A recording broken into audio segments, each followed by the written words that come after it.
Hey, good day, everybody. Welcome to the 2025 NCDC Phase 2 Draft live on Black Bear TV. My name is Alex Kyrias. I will be your host for the next couple of hours and also the director of Black Bear TV. And we have some exciting news that we'll get to here shortly, but it's an exciting day. We have already been through one phase of the draft, Phase 1, which featured players that were born in either 2008, 2009, more of the younger generation.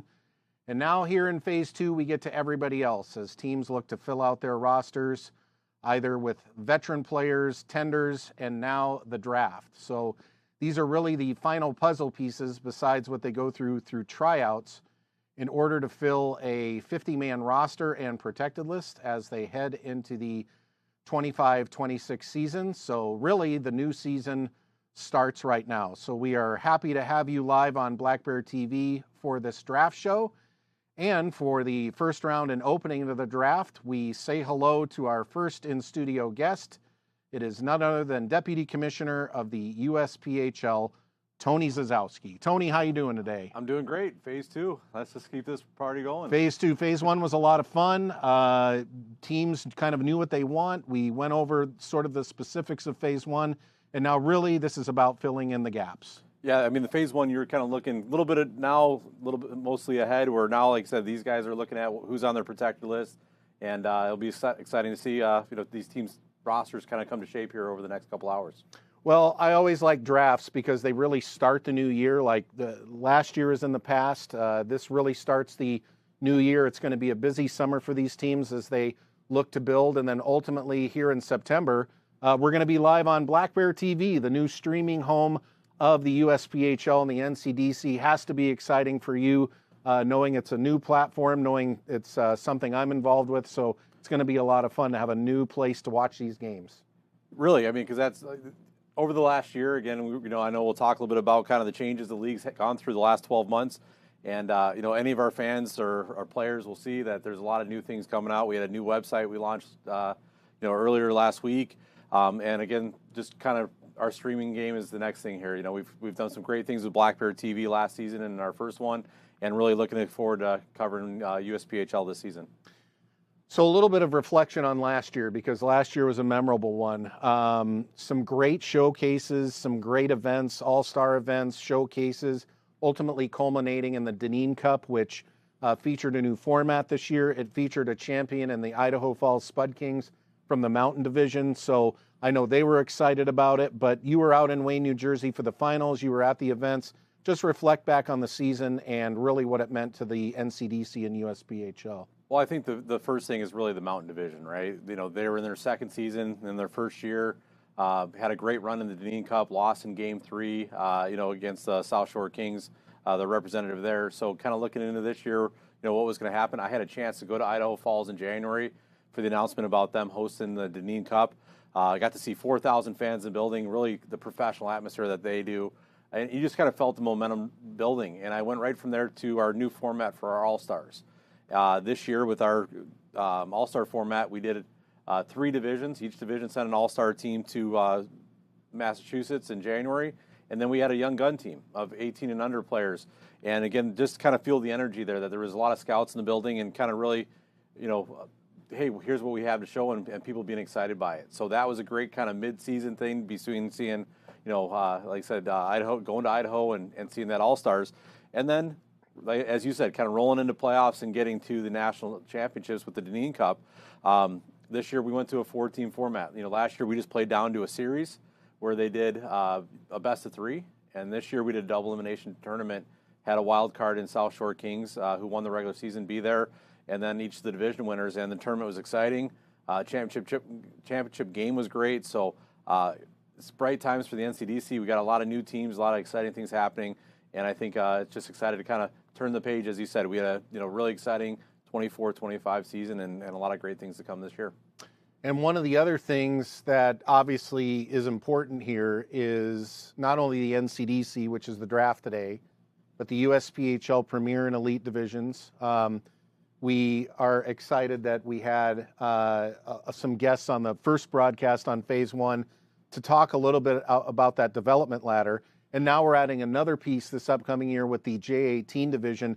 Just speak upon how important that development ladder is, that pyramid that ultimately points to the top of the NCDC, which now includes a new entity. Well, I think ultimately it's about moving players to college, right? And again, everybody develops at a different pace. We have players from all over the country. So it's really about talking to our teams. We got great clubs, like I said, coast to coast, and saying, what can we do to help you, develop players? What are the ages of your players, and how do we move them up our development ladder, all the way up to the NCDC, or maybe out to Division III, Division I college hockey at any point along that. So, the NCDC is really, the top of the pyramid for us. The Premier does a phenomenal job. They move players on to, college hockey directly. Number of commitments to NCAA and ACHA and AAU there for hockey, college hockey, and then they move them out, move them up the ladder, because there's a lot of players that are former Division I players that played in the league. So a lot of things there. Elite kind of plays into it too, because depending on where you're at, those teams might need another layer. And as you said, our new exciting thing is this J18 division. And really, for anybody out there that's trying to understand it, is that we're trying to give teams opportunities across the country. Sometimes certain states they're in can't have AAA, or they're told they can't operate it based on whatever their local affiliate will say. And this is really about giving our teams an opportunity to use their brand, use their coaching staff, and all the resources to get more players into that development process, and really just make the NCDC and the USPHL a stronger league. Well, I know we've got some guests coming up, but we're sticking here with Tony Zazowski, the Deputy Commissioner of the NCDC and USPHL. Tony, we're going to get in the draft here in a minute, but from your perspective as a former coach and now an administrator, why is the draft an important part of the process for team building? Well, I think we talked about it earlier. It's two sides, right? The first thing is for players. Why is it exciting, important to be drafted? Is that they work all year long, right? They don't, they practice, going to games. They want to know that they're being seen. They want to be recognized, and this is a great chance for them to be kind of put on the radar and say what you did all along. This is working, and coaches are identifying, saying we want you to come to our team. So that's the important thing from the player side, and then from the coach's side is that at some point you got to start narrowing your own funnel here, and again you want to identify those players that fit your mold. Every coach looks for a different. Some like older players, some like younger, speed, all that stuff. And this is a chance for you to start your roster to start taking shape for next year. And every team's tendered a bunch of players so far. They've got returning players. They got players on their organizational assets. This is really a chance for them to kind of complete that roster, complete their protected list as they head into the offseason, really get in the offseason and into the tryout season. And two important things to note. I think that when it comes to the draft, the first important note is you will understand the teams that do their homework. They have had plenty of opportunity to go to events, go to showcases, do the scouting. I mean, that's why you guys put on events, is because you want to get the scouts out there. So obviously they have to have a good staff to be out there and scouting. And we saw in the Phase 1 draft, there's a lot of draft picks from that ladder of development aspect. Those players that played in the federations, they've seen the federations play time and time again, so obviously you saw a lot of draft picks. So I'm expecting to see a lot of that today.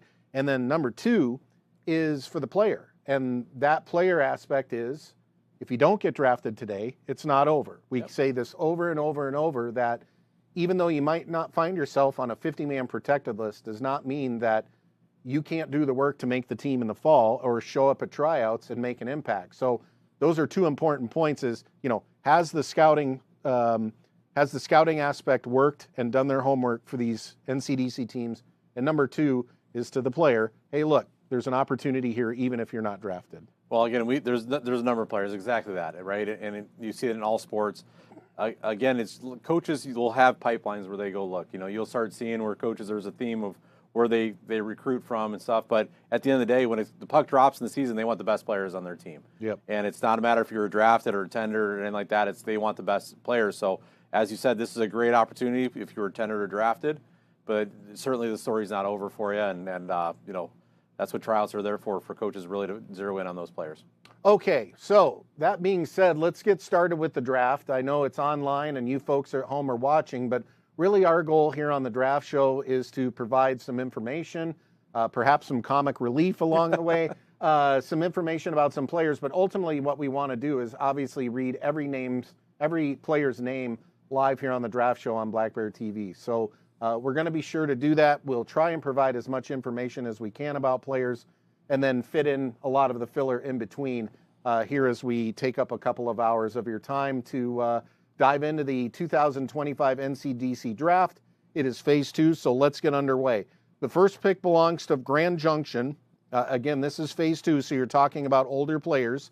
Their selection and the first pick of the draft is Ryan Moyse, a 6'2", 190-pound forward, right winger, 2007 birth year, playing this past year for Bell Tire 18U team. Moyse going to Grand Junction with pick number 1 of the phase 2 draft. Pick number 2 belongs to the Boston Junior Bruins.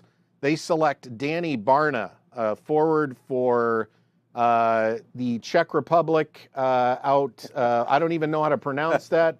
Boldajovic, perhaps, something like that. But 5'9", 170, 2007 birth year forward.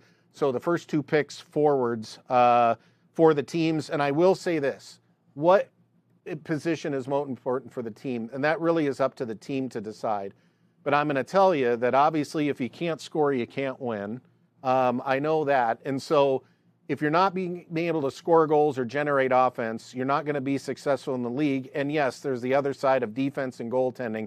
But teams have to know how to score. And so it's not a surprise when forwards come off the boards first, and obviously defenseman, then goalie. Phase 1, we saw a goalie taken first. Obviously, that's very rare. But here we see 2 forwards, Tony. I think that's more along the lines of traditional drafts on, team needs. What exactly do they need? Well, and I think we talked about the difference of this draft, right, is that, you're seeing guys who are ready right now to step in and contribute. So, teams are looking at what kind of impact players are out there, and that's what you expect to have in the draft early on, is teams addressing that need, finding any impact players that can step in right away and contribute.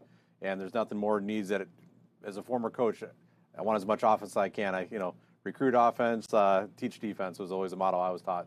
Yep. Next guy up is pick number 3 from the Wilkes-Barre Scranton Knights, Alexander Cleary, a defenseman from Gilmore Prep, 6'1", 180 pounds, 2007 birth year. So again, we're seeing a run on 2007 players. Next up, pick number 4, College Universal, Stefan Illich, 6'1", 189 pounds, forward, playing, looks like overseas. 6'1", 189 forward Stefan Illich to College Universal at pick number 4. Pick number 5, Casper Chris Sarver, defenseman from Levittown, Pennsylvania, Philadelphia Junior Flyers 18U team, 5'6", 135, 2007 birth year, going to Casper at pick number 5 overall here in the phase 1 draft. Pick number 6, Rock Springs selects Cohen Honing, a left winger, 5'9", 170 pounds, the Ohio AAA Blue Jackets 18U team. So a left winger, Cole Henning to Rock Springs at pick number 6, also a 2007 birth year. So the first 6 picks of the draft are 2007. That means they have 2 full years to play junior hockey. That is not surprising to me because, again, it's not a one-year player. It's a player that could potentially be on our team this year and next year as a veteran. So some smart thinking there by the coaches. Well, it's usually a developmental process. When you start talking to players and you really set expectations that first year, it's 1 year to adjust, right? Mm-hmm. Again, when you're coming in, you're playing against older guys. There's a grind of junior hockey, a little bit different there. So it's 1 year to kind of adjust, and the second year to kind of showcase yourself and catch the eye of those college guys. So definitely a smart play by those teams. All right, we're rolling along. Pick number 7, the Jersey Hitmen, Dryden Dervish, a 6'2", 195-pound forward from Orlando, Florida, played for Felix Exeter Academy this past year, 2006 birth year. So he goes to the Jersey Hitmen at pick 7. Pick number 8, the Boston Rangers select Nick Condub, a forward from Monroe, Connecticut, played for the Phoenix Junior Coyotes, 18U team this past year, 5'4", 120 pounds, 2006 birth year. Nick Condub to the Boston Rangers. Pick number 9, the Boston Junior Dogs select Lo Johansson, a forward playing out of Europe this year, Troja Lundby, I think that's Swedish. Lo Johansson, 5'11", 187 pounds, 2007 forward from Sweden. So the one thing to just interject there, you're seeing, a lot of players coming in from Europe is that the USPHL NCDC, there's no restrictions on players coming from Europe or Canada from the league. So you're seeing a lot of these guys looking to teams that, for finding players that might have already been playing juniors there that are looking for opportunities to play in college hockey. And that's why a lot of teams are selecting those players early. All right, moving on. Pick number 11, the Wilkes-Barre Scranton Knights go with Jeremy Schoenborn, playing junior hockey this past year in Ontario for the Kirkland Lake Gold Miners. 2005 birth year, so 6'5", 225 to the Wilkes-Barre Scranton Knights with pick number 11. I didn't want to miss pick number 10, the Connecticut Rangers, Mark Marquide, a left winger, also a 2005 birth year, 6'2", 190, also playing from over in Europe. Tony, just as you mentioned, so 2 Europeans in a row, followed by Jeremy Schoenborn at pick 11 for the Wilkes-Barre Scranton Knights. Moving on to pick 12, the Thunder Hockey Club select Brody Barta, a forward from Cleveland, Ohio, Gilmore Academy Prep, 5'7", 160 pounds, 2007 birth year. Rolling right along. These guys know who they want, and that shows that they've done their homework. Pick 13, the Westchester Wolves select Xavier Delisle, goaltender from La Sarre, Quebec. The Gatineau Flames is his last team. 2007 birth year. Good goalie size, 6'3", 180. You and me both know that goalies no longer are the old 5'10", 220 like when I played. Obviously, I'm more than 220 now, but it's been a long time. But the goalie position has transitioned from when you and I were growing up. It was basically the 5'9" kid who, couldn't skate, and they put him in net. And now the goalie is really probably your best athlete, 6'3", 6'4", 180 pounds. That's what the pros and colleges love, is that lanky goaltender who, with the analytics portion of this, just takes up space. I know that's what the scouts like for. I'm so old school. I like the small guy that's athletic. So, yeah, hey, I know. Bottom line, coaches got to go with their comfort with, and that's obviously a big trend in hockey. Yeah. Those goaltenders there. Well, obviously, picking up time and space is big to stopping the puck. But you and I are the philosophy of we love the guy that just stops the puck. Exactly. Maybe the 2-pad stack is out of style, but we still love the guy who can make the save. All right, so that was our first goalie here in round one. Pick 14, Worcester selects Quinn Pine, forward from Fall River, Massachusetts, playing for Westminster School, 6 feet, 190 pounds. Next up, pick 15, the Rockets select Luke Portner, 5'7", 190, from New Prague, Minnesota, playing for Team Maryland 18U this past year. 2007 birth year, Luke Portner to the Rockets Hockey Club. Pick 16, the Jersey Hitmen, Jacob Weich, left winger from Alpharetta, Georgia. Nashville Junior Predators product, 18U team, 2007 birth year, 5'11", 158 for Jacob Weich to Jersey at pick 16. Pick 17 belongs to the Islanders Hockey Club. Harrison Kramer, a 2006 forward from the New England Wolves, 5'11", 179 pounds to the Islanders at pick 17. Pick 18, Pueblo, Ryan Otot, forward from the Little Falls High School Flyers, 6 feet, 160 pounds, Ryan Utolt to Pueblo. Pick 19 belongs to Utah. That is Tynas Shiager Ekhagen, a left winger, 6'2", 165 pounds, played overseas for Frisk Asker U20 in Europe. Pick 20 belongs to Utica. Carson Yates, a right defenseman from Cleveland, Ohio. Bishop Kearney selects 18U team, 5'11", 180 pounds, a 2006 birth year. Closing out the round here, a couple more picks. Pick 21, Pueblo. They got this from Mercer. Peyton Mulhernan, a defenseman from Benilde St. Margaret's High School in Minnesota. Pick 22, Ogden selects Eddie Aran, a forward from Two Rivers High School, 2007 birth year. Pick 23, the Northern Cyclones select Lance Roberts, a forward from Ware, New Hampshire, Deerfield Academy Big Green. His former team, 5'10", 155, 2006 forward. Idaho Falls with pick 24, Calvin Zinda, a defenseman from the Nana High School Rockets. He is a 2007 defenseman. Pick 25, Powell selects Luke Dowell, a Right winger from Orange, Connecticut, playing for the Kent School Lions, 5'9", 160-pound 2007 forward. And the final pick of round one, South Shore selects Michael Sciabara, a defenseman from Katana, New York, played for the Danbury Junior Hat-Tricks, 5'11", 185 pounds. Going to go right into round two with a couple of picks.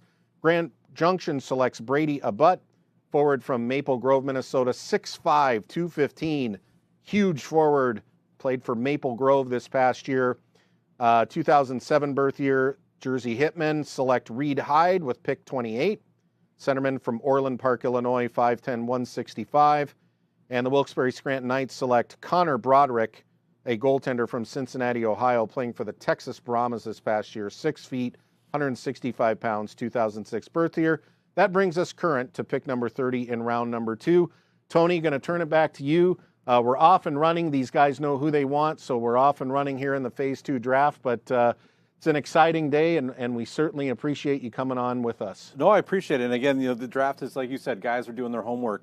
Part of the development process for the USPHL and the NCDC is that, there's certain tenders already with their affiliate leagues, right? So every team in the NCDC got to tender 2 players from the Premier League, 2 from the Tier 1 Hockey Federation, our affiliated Tier 1 league. So you're seeing a lot of players that are outside that family right now early on and grabbing guys. You see them grabbing from other junior leagues. And it's ultimately just showing that, as you said, these guys are doing the work. It's an exciting day, and look forward to watching how the rest of this draft goes. Awesome. 2 more picks before I let you go. Odie Griner to College Universal, a left defenseman, playing for the Montreal Blackvies, 2007, 5'11", 175. And the Connecticut Rangers is pick 31, Oliver Olson, 2006 defenseman from overseas. We're going to take a quick timeout, actually a long timeout, because we're going from the Deputy Commissioner here in studio to our interview with the Commissioner, Murray Gunty, and we'll come back for more Phase 2 draft coverage right here on Black Bear TV. You are watching the 2025 NCDC Phase 2 draft.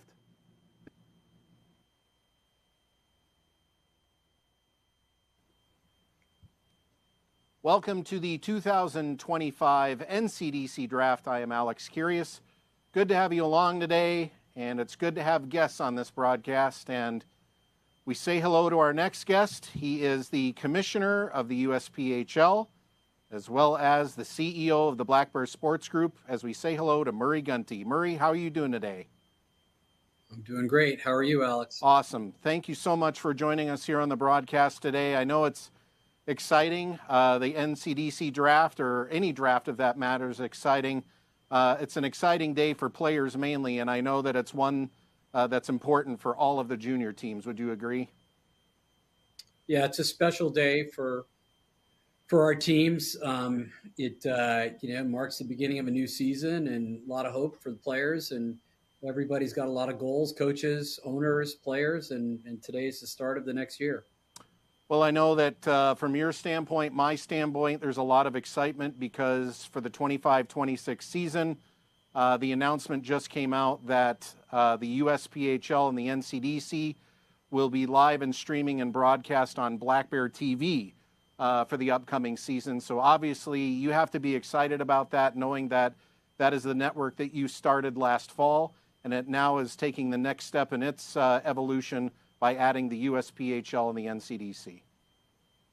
Yeah, I wish I could take the credit, but the person I'm talking to here deserves the lion's share of the credit for all the execution, the hard work, and a whole bunch of other people, Tony Zazowski and Dave Wandell and Jen Taff and all our people have done just an extraordinary job. We started less than a year ago and went from 0 facilities to 55 facilities around the country, and we'll more than double that with this new arrangement with the USPHL, and we're super excited. We think we have a great product and great people, and we're looking forward to servicing the USPHL in the best possible way. Yeah, obviously there's some great partners out there that we plan to facilitate all of these broadcasts from, but fans will be seeing some subscriptions starting on July 1st on Black Bear TV. So it'll be a lot of excitement. We're adding junior hockey to the mix for the first time. I know you have a huge interest in junior hockey, so it ought to be neat to see. We've seen the youth, the Scholastic, the college club on Black Bear TV so far, but adding junior adds a total new realm to the spectrum. Yeah, I mean, it just goes full circle. The impetus for starting Black Bear TV was our great friends and partners at Spidio had installed, with the support of the NHL, installed their cameras inside the USPHL arenas, and I got to see firsthand the incredible product, and we built it around that incredible product. And so this is really coming full circle for me, starting with the USPHL with the idea and working with its way back to the USPHL here. Murray, everybody knows you as an innovative guy. And so with the platforms that are out there previous to this, just explain the philosophy of why start your own network? Why start Black Bear TV? What made you feel like you had to start your own network? Everything we've done at Black Bear has been about creating choice for people. If you look at the various models that exist out there inside of rinks and rink ownership and club ownership and leagues, all we've ever tried to do is create choice for people. Low-cost options, high-cost options, there's everything in between, and we just wanted to create choice. So we felt like there was a real opportunity to provide a very different product inside of our arenas and some partner arenas, using the 5G cameras from Spidio or whatever they are. It just creates a higher picture level. So it's a very different product. We're not a webcam. What we are is a production. It's a high quality production, and people spend extraordinary amounts of money to support their children to play youth hockey. Thousands and thousands, in some cases, over $10,000 a year to play youth hockey, and they can't go to all the games. And so what we hoped, by delivering this really high quality video product, people would feel like they're at the game. And it's not necessarily for everybody, but we feel like the reception has been amazing. The numbers don't lie. We've signed up tens of thousands of customers, and people have really taken to the product. So it's really been about enhancing the quality of the offering that we give to people, whether it's our leagues, it's our juniors, it's video, it's merchandise, everything. We really try to just enhance the quality of the product. Sometimes we're better at other things than we are, than we'd like to be. And if we make a miss, we improve it. But this one, we've been very fortunate from the very beginning. The reception has been quite good, and the numbers show it. You mentioned the technology, but obviously the product on the ice is something that we enjoy broadcasting and has taken things to a next level. And I'm speaking about the tournaments and leagues that are under the Black Bear Sports Group, the THF, the AHF, the AGHF, Defender tournaments, the NGHL. All of those are continuing to put out a wonderful product for people to watch. And it really is inspiring because you see the growth of those leagues, and it goes along the growth with Black Bear TV. Yeah, we've this business, every year your customer lets you know how you're doing, and in the case of youth hockey, they tend to let you know every single day online. And so we've been very fortunate. We've experienced very significant growth inside of every area of our business, and in particular in the leagues and tournament division that you're talking about. It's taken us a little bit longer than at the tier 1 level than at the tier 2 level. The tier 2 level exploded right away.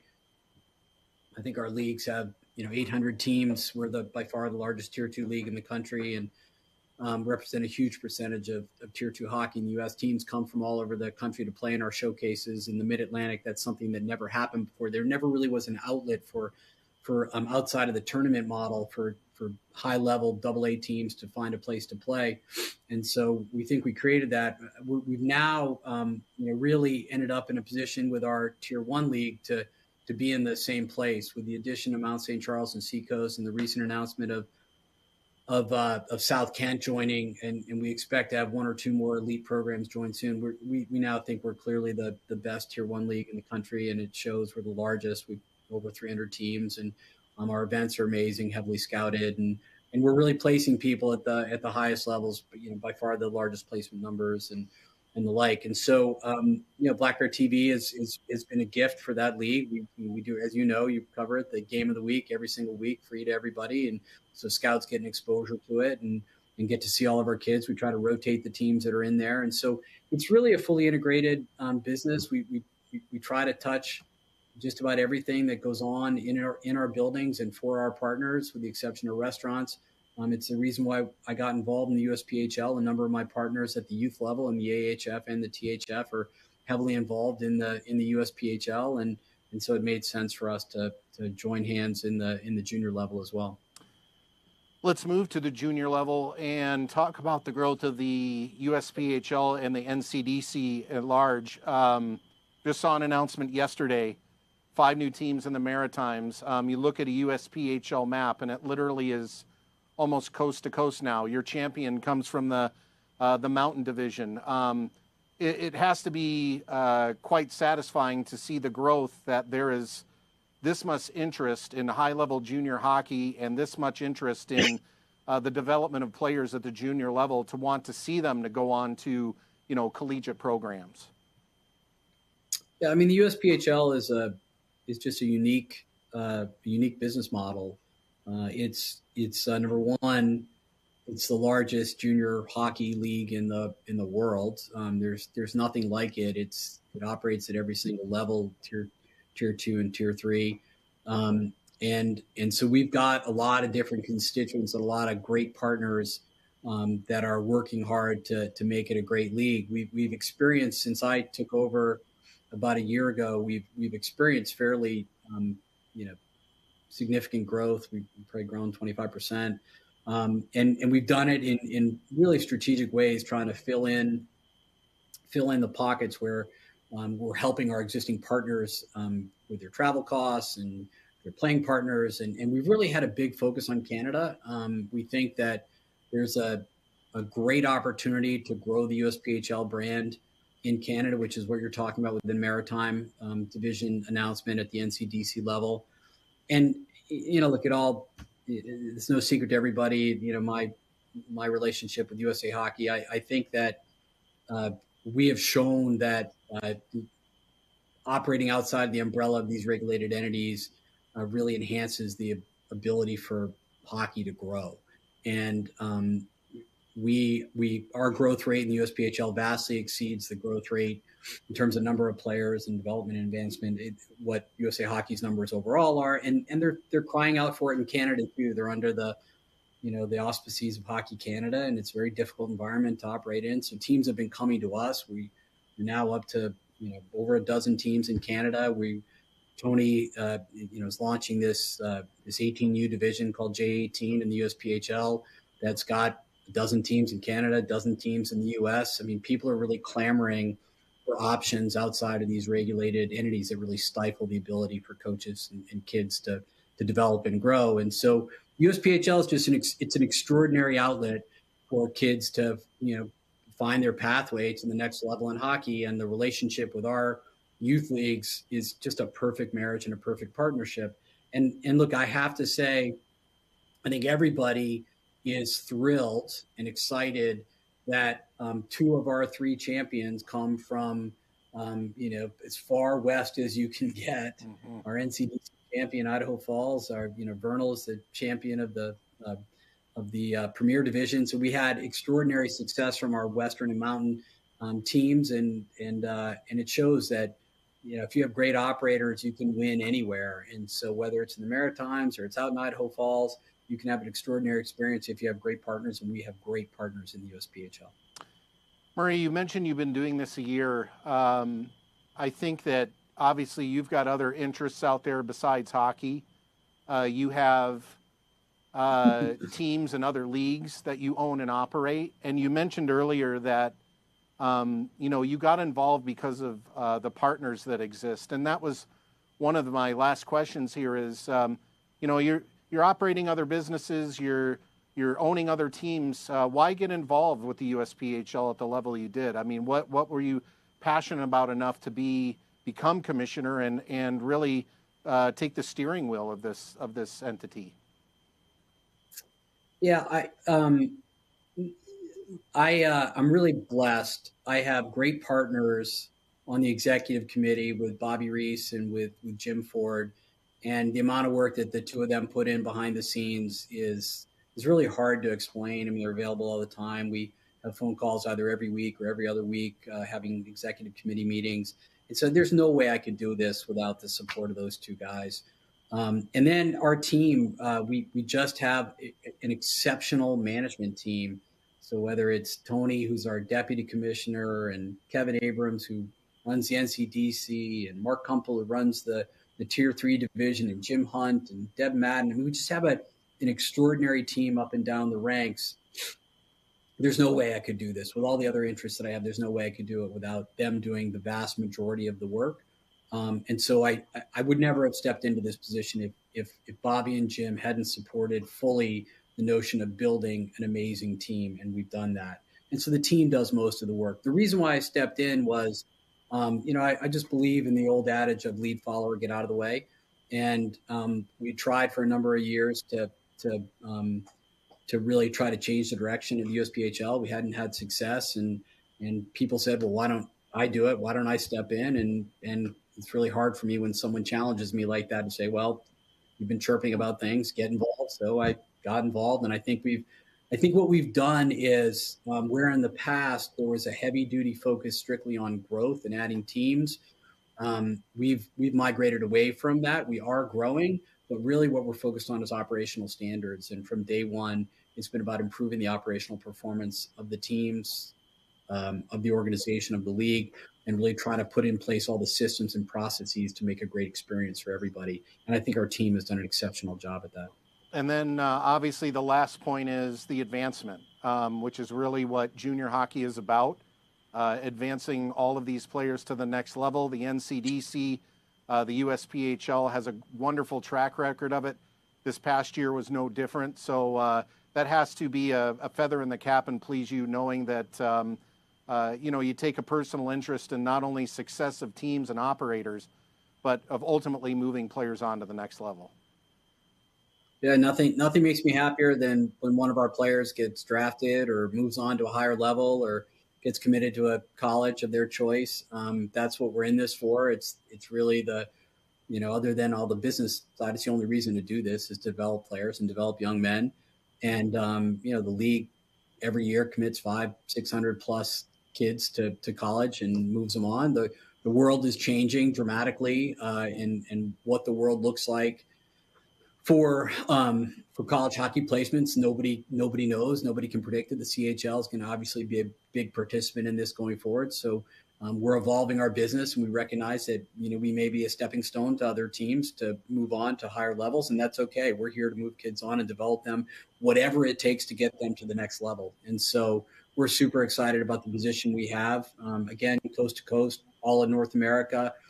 All levels, and we think we're going to be a major player in junior hockey going forward. We also, I can't overemphasize the importance of our partnership with our youth leagues. We've got 20,000 kids, 25,000 kids in our leagues, so it's a tremendous pipeline. Kids come, and Tony has set up this incredible model where we have these showcases and the kids play in our THF and AHF in front of our junior teams and get to recruit kids, and the younger kids get to see what it's like at the older levels. It's just a wonderful marriage, and we think it's going to continue to strengthen all of our leagues. And now we get to marry Black Bear TV with the junior product. It's going to be a lot of fun. I know we're all excited in Black Bear TV land. We thank you for joining us today. We thank you for your vision and leadership, and obviously looking forward to taking things to the next level this upcoming season with adding the NCDC and the USPHL to Black Bear TV. So thank you again, and thank you for joining us here on the Draft Broadcast. My pleasure. We couldn't do any of this without you, Alex. You've been unbelievable. So grateful for all you've done. Thank you, Murray. Appreciate that. All right, everybody. That's Murray Gunty, the commissioner of the USPHL, as well as the CEO of the Black Bear Sports Group. We'll be right back after this with more 2025 NCDC draft coverage.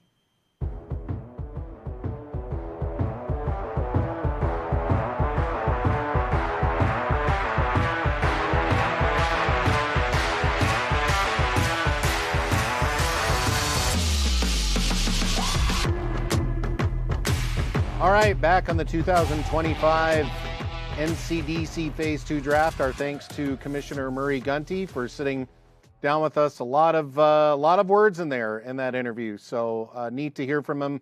A lot of times you don't hear from people at the top, but Murray, nice enough to give us some time and talk about this year's draft and the USPHL and NCDC overall. We left off at pick number 30 here in round 2. We're already in round 3, so we'll try and read these names as they come along. College Universelle was up with a selection. Oldie Grenier, a defenseman from Levis, Quebec, playing for the Montreal Black V's premier team in the USPHL. Pick 31, the Connecticut Rangers select Oliver Olson, a forward from overseas, 2006 birth year.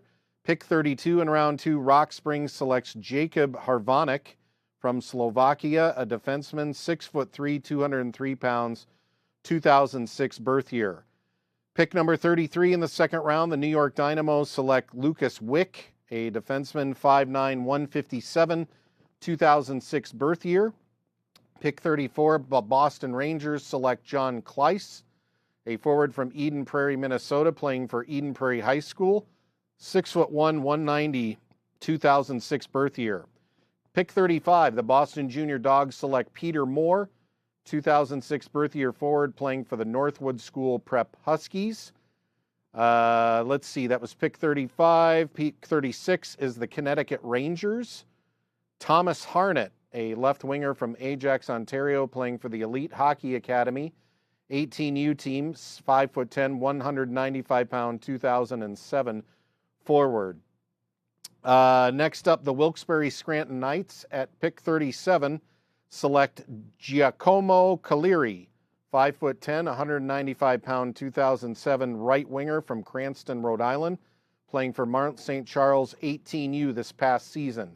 Pick 38 in round 2, the Thunder Hockey Club select Constantine Zaharias, a defenseman from Crystal Lake, Illinois, played for the Sioux Eagles this past year, 6'1", 206-pound, 2005 birth year.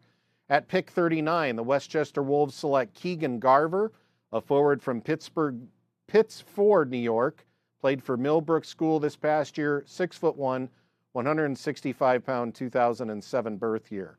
Pick number 40, Worcester selects Robert Savaglio, a forward from Long Island, New York, played for the Canterbury School this past season, 2006 birth year, 6 feet tall, 190 pounds. The Rockets Hockey Club, with pick 41, selects Zachary Wolf, 5'9", 155-pound center, 2006 birth year, from the Ohio AAA Blue Jackets 18U team. Pick 42, the Jersey Hitmen select Logan Shannon, a 6'3", 187-pound defenseman from Shanty Bay, Ontario, played for Culver Academy this past year in Indiana, 6'3", 187 defenseman, 2006 birth year. Pick 43 in round 2, the Islanders Hockey Club select Gustav Egmar, 6 feet tall, 194, played overseas, 2006 birth year, good tall forward there for the Islanders. Pick 44, Idaho Falls selects Luke Matthews, a 5'10", 170-pound forward, 2006 birth year, from Arlington Heights, Illinois, playing for the Berkshire School Bears. Pick 45 belongs to Utah as they select Xavier Lacoste, 5'10", 180-pound defenseman from St. Julie, Quebec, played for the Whitecourt Wolverines. This past year, a 2005 birth year defenseman. Utica at pick 46 selects Ethan Ogle, a 6'3", 190-pound defenseman, 2006 birth year, from Grand Rapids, Michigan, playing this past season for the Lindsay Muskies. Pick 47 belongs to the Mercer Chiefs. They select Jack Spiess, 5'10", 145-pound defenseman, 2007 birth year, from Oakton, Virginia, played for the New Hampshire Mountain Kings 18U team. Pick 48 belongs to Ogden. They select Luke Hall, 5'10", 180-pound forward, 2006 birth year, from Hartford, Connecticut, playing for the Ohio AAA Blue Jackets 18U team. Pick 49 belongs to the Northern Cyclones. They select Dylan Lamberto, 6'3", 190-pound defenseman from Bend, Oregon, played for the Nanaimo Buccaneers this past season, 2006 birth year. Pick number 50 to the Jersey Hitmen. Landon Poe is their selection, a 6'4", 177-pound defenseman, 2006 birth year, from White Lake, Michigan, played this past season for Victory Honda 18U. At pick 51, Powell selects William Jackson, 6 feet 175 right winger, 2006 birth year, played for Frederick Gun School this past season. And the final pick of round 2, pick 52 to South Shore, Brendan Cavini, a forward, 6 feet 180 pounds, 2006, played for St. Sebastian. Moving on to round 3, which is right underway. Grand Junction selects Adam Straka, a forward from Slovakia, played for the Bishop's College Bears this past year, U18 team, 6 feet, 169-pound forward, born in 2007. Boston Junior Bruins with pick 54 select Antoine Demers, 6'1", 162 left winger from Beauchâtel, Quebec, playing for the Ottawa Junior Senators, 2006 birth year. Pick 55, the Wilkes-Barre Scranton Knights select Tage Sonnet, 6 feet, 186 forward from Hudson, Quebec, playing for the CIH Academy Voyageurs U18 team. At pick 56, College Universelle, Zachary Corriveau, defenseman, Hawkesbury Knights, 6'4", 225, 2007, defenseman there. Pick 57, Idaho Falls selects Camden Cunningham, 5'10", 160 pounds, 2006 birth year, from Helena, Montana, played for the Kindersley Kiplers this past season. Pick 58, the Northern Cyclones select Andrew Kyrias, 6 feet, 175-pound goalie from Toledo, Ohio, played for Bell Tire 18U team, 2006. Pick 59, New York Dynamo also go goaltender with Oscar Lindback, a European, 5'11", 175, 2006 birth year, Calix Hockey Club, J20, his last team. Pick 60, Boston Rangers select Tanner Guttensberger, a defenseman, 5'10", 143, 2006 birth year, from Castle Rock, Colorado. That's my territory. Northfield Mount Herman School, his last team. Pick number 61, as we continue to work things out here, Thunder Hockey Club, Mario DeMaria, 5'8", 168, Connecticut Chiefs, 18U. Connecticut Rangers go with pick 62, Gavin Fitzpatrick, a forward, 6'2", 195, 2006 birth year, from New Canaan, Connecticut. Phillips Exeter Academy, his last team. Pick 63, Wilkes-Barre Scranton Knights, Preston Baker, 6'3", 205 pounds, goaltender from Bridgewater, New Jersey, played for the Elite Hockey Academy 18U team. Thunder Hockey Club at pick 64 go with Ethan Miller, 5'9", 183 right winger, from Middletown, PA, 2005 birth year, played for the Binghamton Buzz last season. Pick 65, Casper, Caden Ryder, 6'4", 195 goaltender from Elizabeth, PA, played for the Great Falls Americans this past year in the NA3HL, 2005 birth year. Pick 66, Worcester selects CJ D'Agostino, a forward from Brooklyn, New York, played for the Danbury Junior Hat-Tricks 18U team, 6 feet, 190, 2006 forward. Rockets Hockey Club select Garrick Dudlar in the third round, pick 67, a 6'4", 190 goalie. Detroit Victory Honda's last team. He is going to Rockets, 2006 birth year goalie. Jersey Hitmen select Jaden Valentine, a defenseman, with pick 68, 6 feet 173, a right defenseman from Pittsburgh Penguins Elite Prep 18U. Islanders Hockey Club at pick 69 select Daniel McGilvery, 6 feet 198 defenseman, Dallas Stars Elite. Pueblo at pick 70, Braden Cunningham, 6 feet 168 left winger from Helena, Montana, the Kindersley Kiplers again. Utah, Lucas Bremschi Gillimet, with pick 71, 6'1", 160 pounds centerman from Mount Royal, Quebec, played for the Ottawa Junior Senators. Pick 72, Utica selects Joseph Conti, 5'8", 155, 2007 forward from Hamburg, New York, played this past season for Nichols School Prep. Pick 73 in round 3, the Mercer Chiefs select Kevin Walton, forward from Garnet Valley, PA, Jersey Hitman Premier, so ladder of development pick there, 5'10", 186, 2006 birth year. Ogden selects Isaac Berberena, 5'11", 180-pound forward, 2007 birth year, from Apple Valley, Minnesota, played for Eastview High School in Minnesota this past year. Pick 75 in round 3, Utah selects Melvin Ortesson from Sweden, 5'11", 176, 2005 left winger. 76, Idaho Falls selects Connor McKenzie, goaltender, Cochrane, Alberta, played for the Phoenix Junior Coyotes 18U team, 6 feet tall, 160 pounds, 2007 birth year. 2 picks left in round 3, 77, Wilkes-Barre Knights select Matthias Hasselman, goaltender from British Columbia, played for the Richmond Sockeyes this past year, 6'2", 175 pounds, 2006 birth year. Knights also have the final pick of round 3, pick 78, Kinnick Kehoe, a 6'1", 195 pound forward, playing this past season for the Milwaukee Junior Admirals. We'll take a 2-minute timeout and come back for round 4. You are watching the 2025 NCDC Phase 2 Draft on Black Bear TV.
'25 NCDC Draft. We are in Phase 2 and just starting round 4, but before we get to the picks, we are pleased to welcome our next in-studio guest. He is the Director of Hockey Operations for the NCDC. What we're here for today is we say hello to Kevin Abrams. Kevin, how you doing? I'm doing well, thank you. Good. Good to have you on the broadcast today. I know it's probably a first, but we always love to talk to the people behind the scenes that make it happen. Yes, I'm happy to be here.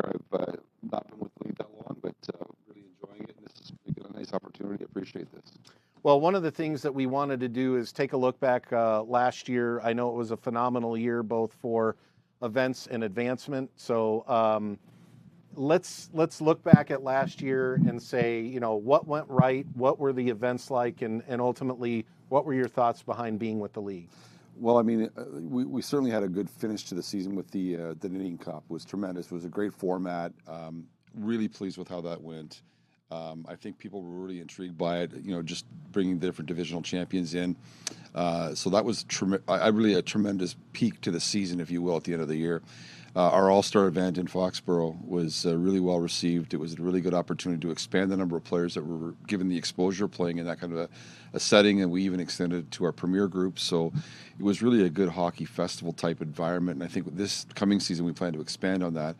So those are the kinds of things. I think we have a couple of showcases each year that are always really good, but I think those all-star and championship type events are the things that really make us really unique. We have such a broad footprint. It brings so many people together and really is good exposure for our players, which ultimately is what those kinds of events should be for, you know. Explain the importance of today. Obviously, you're the guy on the ground that is basically has set this up, is working with the teams. Blake McNichol, who is a guy that's not here, but obviously an integral part of making today happen, but is the guy that's basically in charge of this draft and seeing it, overseeing it. You've been in the next room for hours now running the draft and take a step away to be with us on the broadcast. But just explain the importance of this to the teams and how it fits in the scope of ultimately deciding who's going to be on the team. Well, it's certainly one of the important sources of player comes from any draft, and this draft is no different. I think obviously with a league like ours, it's large. There's a core of players that are recruited players, that are tendered players, a smaller number, of course. The draft allows you to really broaden that base. If there's players that you don't have room to tender, you can certainly rely on the draft for that. And I think just the overall development strategies, you can see different teams are taking more younger players and some are taking more older players, depending on where their current rosters look like, and really depending on what they have in their stable, if you will. So they're trying to augment their gaps by using the draft to their advantage. And I think some interesting things have developed today already. And it's an important day, and I think it's important for the teams, but it's also really important for players. I think players look forward to being recognized and identified for their work, and whether it's being tendered, whether it's being drafted, they're important milestones in players' careers, and it's not the end of any kind of thing. It's really a start of something else. You have an extensive career that spans in junior hockey, that spans from Canada down to the United States. You've basically seen it all. I wonder, after that experience of in Canada and now the experience of working in the NCDC, just the benefits for a player of playing in the NCDC, what he's going to get out of it. Well, I think, first of all, the ability to operate without a lot of the restrictions that exist in Canada and the U.S. with respect to the governing bodies is the first and foremost thing that attracted me to the position, to be honest with you. And it may not sound like that matters a lot to players, but it really does, and it should, because the freedom and flexibility to make choices, regardless of where you're from, regardless of how old you are things that I think we've really bogged ourselves down with collectively in the two federations, both Canada and America. And this group is refreshingly different, and I think that's what makes the league unique. It allows you to have growth and really do different things. And from a player's perspective, I mean, tuition-free hockey is an important opportunity that you can provide, and it's really a diminishing level. There's fewer and fewer of those opportunities, and I think our group has different ways to provide that, whether it's in the West with the fan support we have, or whether it's a different model in the East, but we have them all. And I think players look at that as sort of an important stepping stone. We've really navigating through lots of changes in the hockey landscape with the rules with the CHL and the NCAA, but we're really well positioned to really have a really good stepping stone for players, regardless of what path they choose. And I think we can provide collegiate opportunities, major junior opportunities, again, not encumbered by a lot of over-regulation. We can say, listen, this is a good path for every player. And I think we can really provide that for players, regardless of their age or where they're from. We're with Kevin Abrams, the Director of Hockey Operations for the NCDC. Kevin, after working with Murray and Tony on a daily basis for a while now, I wonder, as you look, a year, 2, 3 years down the road, what are some of the short-term goals that you have for the NCDC? What would you like to see? I know that there's some news, obviously, lately that 5 new teams were added in the Maritimes, so that's obviously exciting. But as you look a year or 2 or 3 down the road, what are some of the short-term goals that you have, the NCDC has? Well, we're so uniquely positioned to be able to expand on either side of the Canadian and American border. I think that's the first thing that I see as a Canadian working through this, is that there's opportunities on both sides of the border. And I think, there's clearly no two better hockey powers on the planet than these two.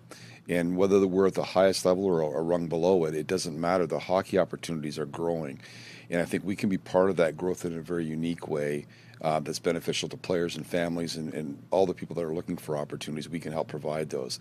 Where I see this going, I think really in the last year, it's been clear that we've got a really good opportunity for us to grow, geographically. Certainly, I think our brand is getting stronger and stronger. Our footprint is getting more significant in different regions now. So I think if we can expand on that, be really thoughtful in our approach to it, but be, obviously mindful of the opportunity.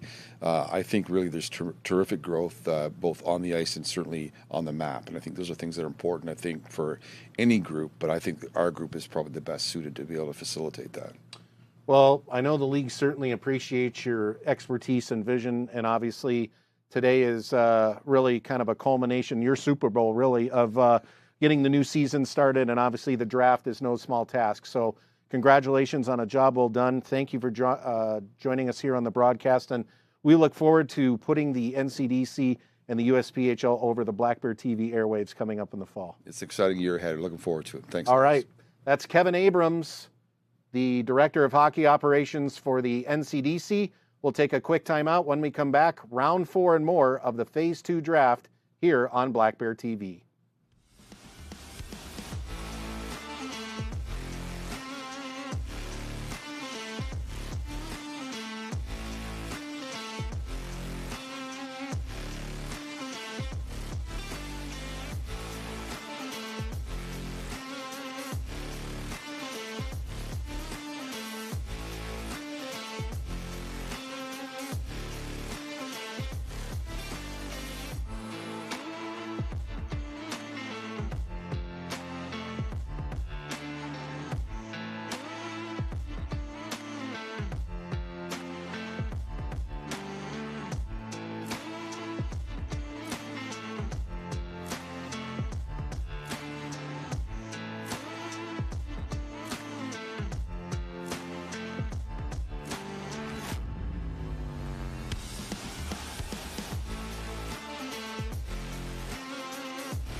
Hello and welcome back to the 2025 NCDC Phase 2 Draft.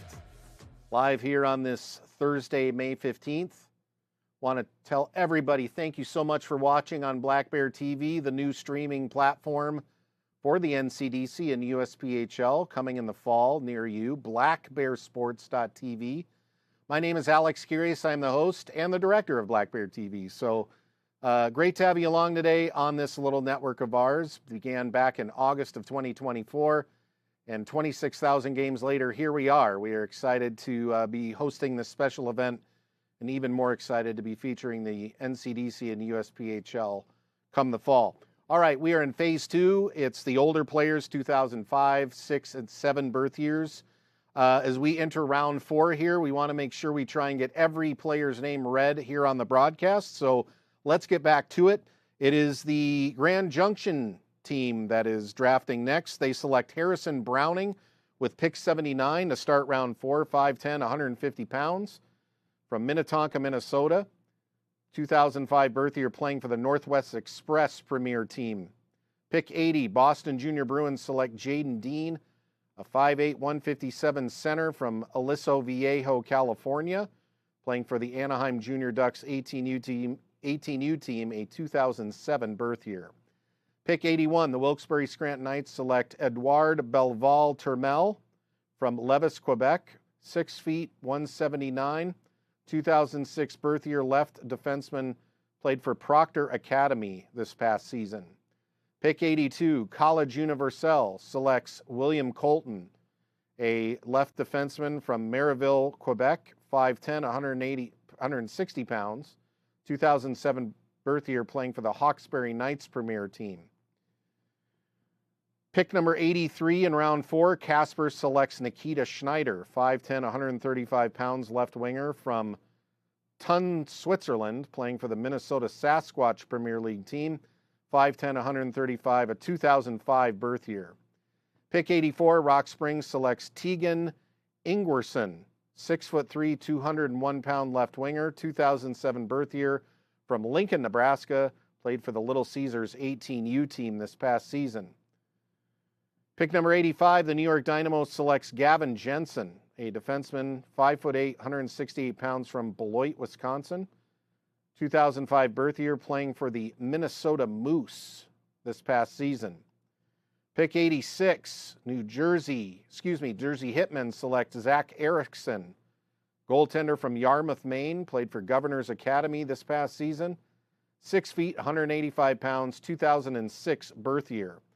Pick 87, the Rockets Hockey Club select Jed Lake, 6 feet 1, 150 pound forward from Melbourne, Australia, played for Pacific Coast HA U18 Prep this past season. Pick 88, the Connecticut Rangers select Griffin Rudeau, a 5'9", 156 pound forward born in 2007, played this past season for the Milwaukee Junior Admirals.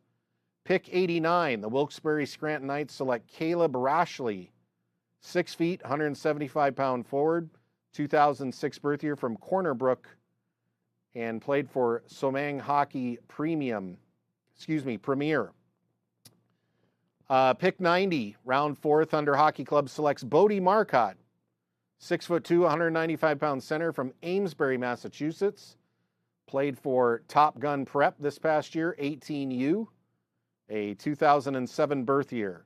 Pick 91 in round 4, Westchester selects Jack Jarvis, 6 feet 1, 186 center from London, Ontario. The Iroquois Falls Storm was his last team. Worcester selects Andrei Matusek, a goaltender from the Czech Republic, played for the Trinity Pauling School this past season in the States. 2006 birth year, 6'2", 180. Pick 93, Rockets Hockey Club select Cooper Hills, a forward from East Grand Forks, Minnesota, played for the East Grand Forks High School, 5'9", 150 pounds, 2006 birth year. Pick number 94 belongs to South Shore as they select Johnny Harbor, 6'1", 175, a defenseman from Barnstable, Massachusetts, played for the Winchendon School Wapits. So Johnny Harbor off to South Shore with pick 94. Pick 95, the Islanders Hockey Club select Jack Sable, a defenseman, 6 feet 180, played for Loomis Chaffee Prep this past season. Pick 96, Utica, the Comets select Jordan Fanti, a 5'9", 160-pound defenseman from Thunder Bay, Ontario, played this past season for the Minnesota Wilderness in the NA3HL, 5'9", 160-pound, 2006 birth year Jordan Fanti to Utica. Pick number 97, Utah selects Max Hames, a forward from the Colorado Thunderbirds 18U team, 2006 birth year, 5'9", 150 pounds. We are in round 4, pick 98, back to Utica, as they select Larry Graziano, a left winger from Braintree, Massachusetts, 6'2", 200 pounds, 2006 birth year, played for Braintree High School this past season. Pick 99, the Mercer Chiefs select James Lukowski, a defenseman from Colts Neck, New Jersey, played for the New Jersey Junior Titans 18U team. Good size, 6 feet, 200 pounds, 2007 birth year defenseman. Pick 100 belongs to Ogden. They go with Drew Hefnagel, 5'10", 175-pound forward. Played this past season for the Ohio AAA Blue Jackets 18U team. Pick 101 in round 4, the Northern Cyclones select Evan Ledden, right winger, Geneva, Illinois, played for the Melville Millionaires this past season. 5'11", 167-pound, 2006 right winger. Pick 102, Rock Springs selects Hayden Campbell, a 6'2", 180-pound, 2006 forward from Philadelphia, Pennsylvania. Played for Little Caesars 18U this past season. Pick 103, Pal selects Devin Hicksbors, a 6 feet, 165-pound forward from McKinney, Texas. Berkshire School Bears with his last team in a 2006 birth year. Final pick of round 4, pick 104, South Shore selects Sean Leach, 6 feet, 175 forward, 2005 birth year for the Dexter Southfield School. So that'll end round 4. We'll move into round 5. Before we do, just a personal note. I've done a lot of drafts in my time, and that has to be probably the best round ever for last names in terms of pronunciation. As we said at the top of the broadcast and maybe back in phase 1, butcher all kinds of names just because there is a variety out there. These players are coming from all over the world, and a lot of times it's the first time seeing these names on a screen or under the spotlight, and a lot of times we get it wrong. I don't think I got anything in round 4 wrong because those names were phenomenal. So I fully expect round 5 to be totally different, so we'll see what happens. But just letting you folks know at home, if we do mispronounce a name, we certainly apologize. Let's go on to round 5. First pick belongs to Grand Junction, and they select Daniel Mative, a forward from Team Alaska 18U. Not a lot of information on him other than that, but he is a 2006 birth year. Daniel Mative going to Grand Junction at pick 105. Pick 106, the Boston Junior Bruins select Alexis Gatchelin, a defenseman from Terrebonne, Quebec. Played for Bishop's College Bears varsity U18, 5'9", 174 pounds, 2006 birth year. Alexis Gatchelin going to the Boston Junior Bruins. Pick 107, the Wilkes-Barre Scranton Knights select Alejandro Kozan, 5'9", 150 pounds from the American Hockey Academy 18U team, a 2007 birth year. College Universelle at pick 108, Alessandro Crivellari, a forward from Sherbrooke, Quebec. Played for the Premier League team at College Universelle, so following the ladder development up to the NCDC team. Casper selects Arvid Hagstrom, 5'9", 150, right winger from Sweden, 2005 birth year to Casper at pick 109. Pick 110, the Wilkes-Barre Scranton Knights select Benjamin Smith, 5'8", 170, left winger from Harrisburg, Pennsylvania, playing for the Philadelphia Little Flyers 18U team, a 2006 birth year. Pick 111, the Jersey Hitmen select Emmerich Gagnon, 5'7", 140, 2006 birth year, centerman from Quebec, from the Nichols School Prep this past season. Pick 112, the Boston Rangers select Luke Vanderoost, 6'3", 185-pound forward, playing this past year for Fox Motors 18U. He is a 2007 birth year. Pick 113, the Islanders Hockey Club select Daniel Kim, 5'9", 165-pound, 2006 right winger, played for Lula HF Junior in Europe this past season.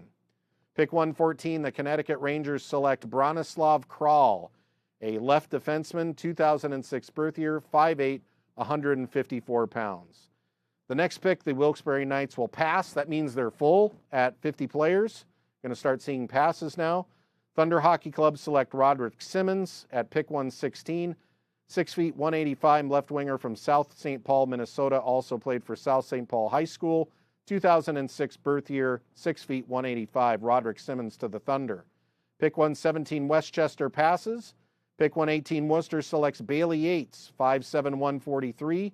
Played for the Atlantic Coast Academy 18U Prep, a 2007 birth year.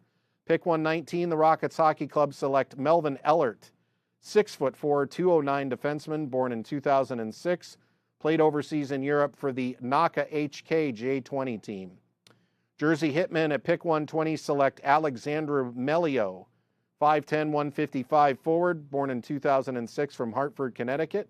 Played this past season for the Brunswick School Bruins. Pick 121, the Islanders Hockey Club select Jack Browning, a 2006 forward, 5'10", 160 from Weymouth, Massachusetts. Played for the Hosick School Owls this past season. Pueblo at pick 122 selects Oscar Balkans, a 2007 left winger, 5'9", 170, played for Lakesville South High School in Minnesota this past season. Utah select Campbell Epp at pick 123, a 6'3", 210 forward from Winnipeg, Manitoba, born in 2006, played for the Winnipeg Blues this past season. Pick 124, Utica selects Jason Simmons, a 6'1", 209-pound forward from Webster, New York, played for the Bishop Kearney Selects 18U team. He was born in 2007. Mercer at pick 125 here in the 5th round selects Noah Lawson, a 5'7", 126-pound forward from Team Maryland 18U, born in 2007. Ogden with pick 126 selects Jack Squibbs, 6'2", 202 pounds, left defenseman. Park City, Utah is his home, 2006 birth year, played for Carshield Hockey Club 18U out of the PHL this past season. Northern Cyclones select Lucas Walter, a forward from O'Fallon, Missouri, played for Nashville Junior Predators 18U team this past year, 5'9", 5'7", 130 pounds, 2007 birth year. Wrapping up the 5th round, 128 pick Idaho Falls, who we'll hear from here in our next break. Nathan Ante, 6 feet, 175 defenseman from Oshkosh, Wisconsin, a 2007 birth year, played for Notre Dame Academy this past season. Pick 129, Pal selects Nico Bromley, 6 feet, 175, Manchester, Connecticut centerman, 2007 going to PAL, round 5, pick 129.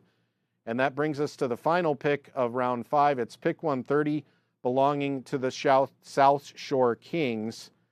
And that brings us to our next break. So we mentioned that the Idaho Falls Spud Kings won the Nadine Cup this past year, just a couple of weeks ago in Wayne, New Jersey. They are the first Mountain Division team to get that done. And earlier we sat down with the man that makes it happen there, Eric Hudson, their general manager, for an interview here for the draft. So let's hear from Eric, and we'll be right back with more picks after the interview.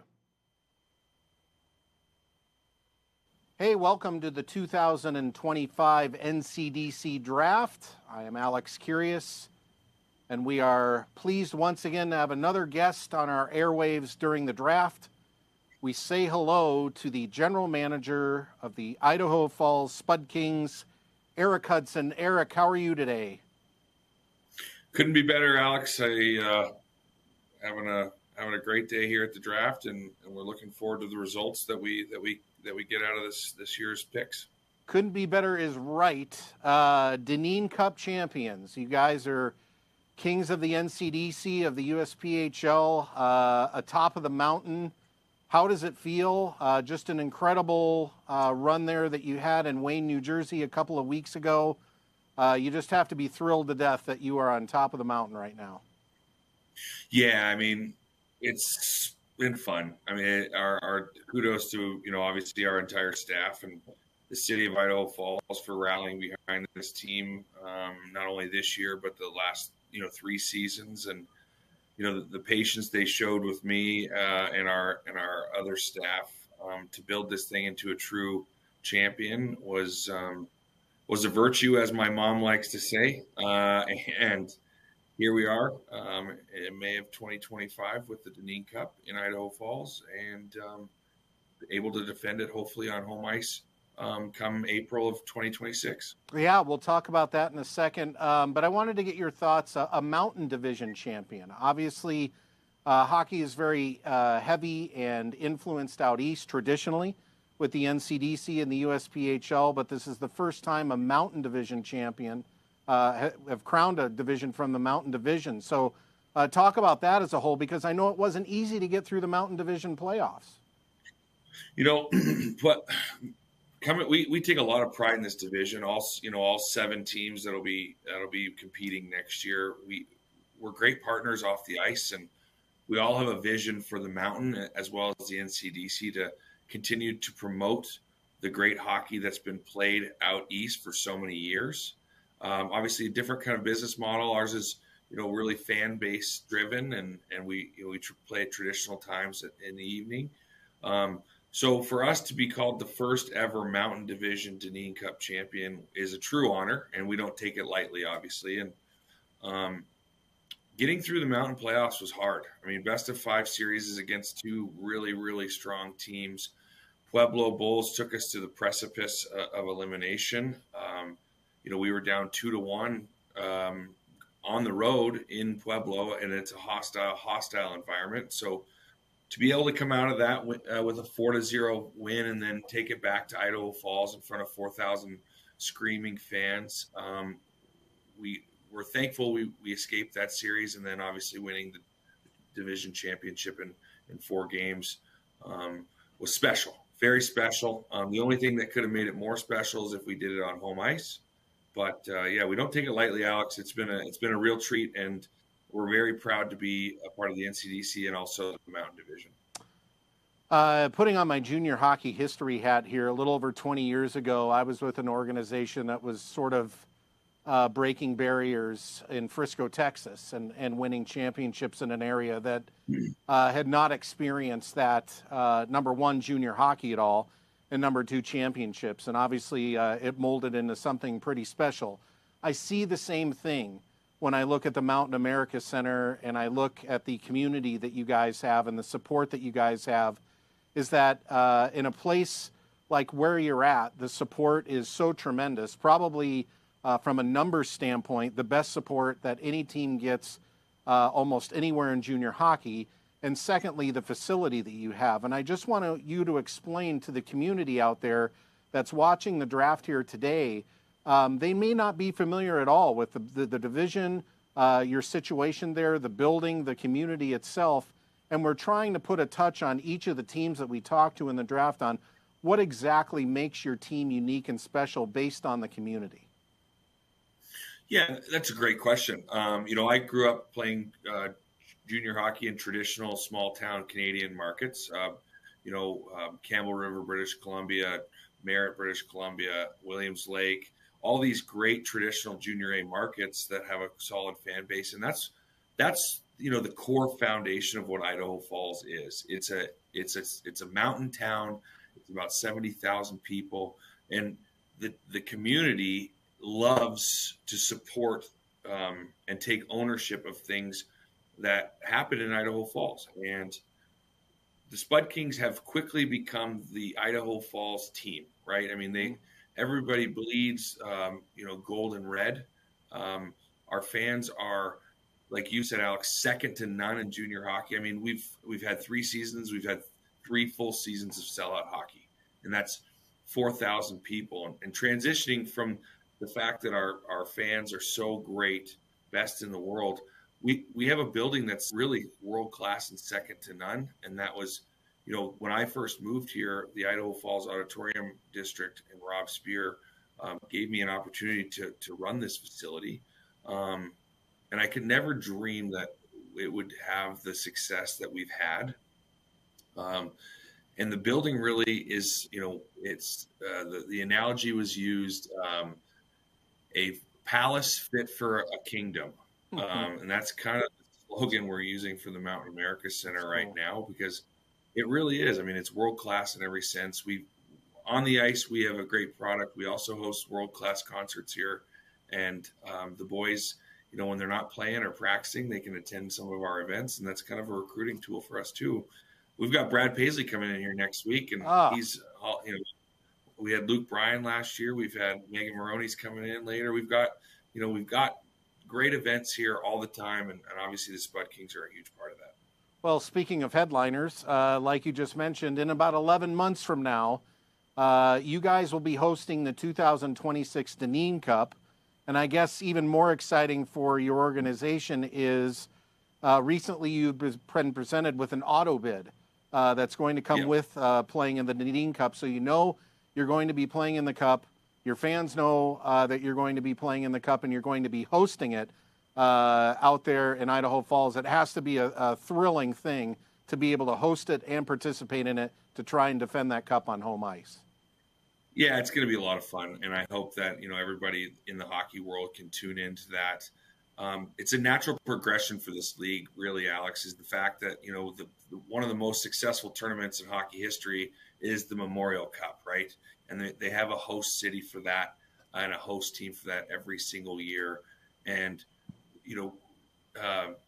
mimicking the Memorial Cup format, slightly different format, obviously with the double elimination, but having a host site it just adds an element of excitement for the league, for the fans, for us as the host. But, this year was a testament to the fact that we deserve to be there. I mean, we're not going to take our foot off the gas pedal. We won the Deneen Cup this year. We fully plan on putting our best foot forward in 2025, 26, and winning. Nothing short of winning it again will really meet our expectations. But you saw the competition in New Jersey. I don't expect it to get any easier. And we won every game out there by 1 goal. And really, the fact is the puck could have bounced the other way, and we wouldn't be sitting here talking about this.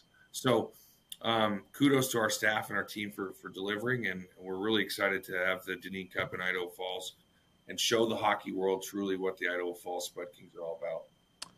Well, I know today's all about the draft. You've got some holes to fill, obviously. There's some guys that are going to be advancing and moving on to the next levels of hockey.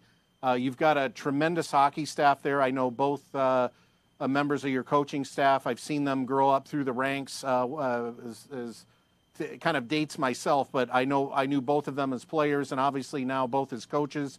So you've got a tremendous hockey staff, and I wonder when you sit down for today's draft, what you guys are looking for and what are some of the philosophies based on, obviously there's 2 phases, phase 1 with a younger group, phase 2 with more junior ready guys. And I wonder when you sit down with your staff, what you guys are ultimately going to be looking for today.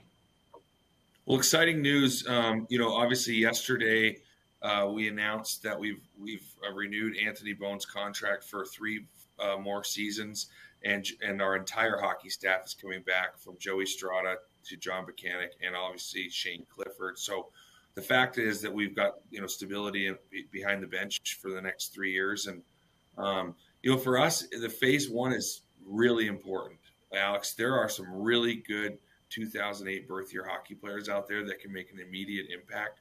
So for us, we're looking for the 1 or 2 2008 birth year players that will jump right in our lineup, and then to supplement that, we'd like to start building for the future and draft some 2008 birth years that'll stay with their AAA programs for another year and then jump up to the Spud Kings in 26 and 27.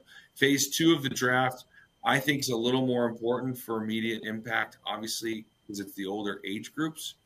We're going to be missing some key 20-year-old pieces. Jonathan Radikainen, 2-time defensive defensive forward of the year. Well, I think he won 70% of his faceoffs. We lost him. We lost Liam Phillip, who didn't show up on the score sheet a ton in the points category, but killed pretty much every single penalty that we ever took.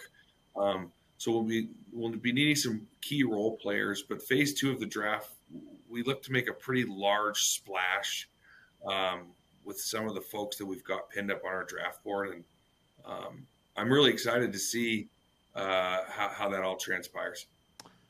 Well, I wish you good luck in the draft. Obviously, it's been a heck of a year for you guys, one that you'll remember forever. And looking forward into this upcoming season with hosting the Deneen Cup and wanting to become the first team in a long time to repeat. I know that you've got your work cut out for you, but you have a solid foundation there. And again, congratulations on such a magnificent year, really a Cinderella year for everybody involved, the first championship for the Mountain Division. So a job well done. It all starts at the top with the GM. So congratulations again, and thank you for joining us on today's draft broadcast. Thanks, Alex. All right, that's Eric Hudson, GM of the Idaho Falls Spud Kings. We'll be back with more draft picks here on the 2025 NCDC Draft right after this.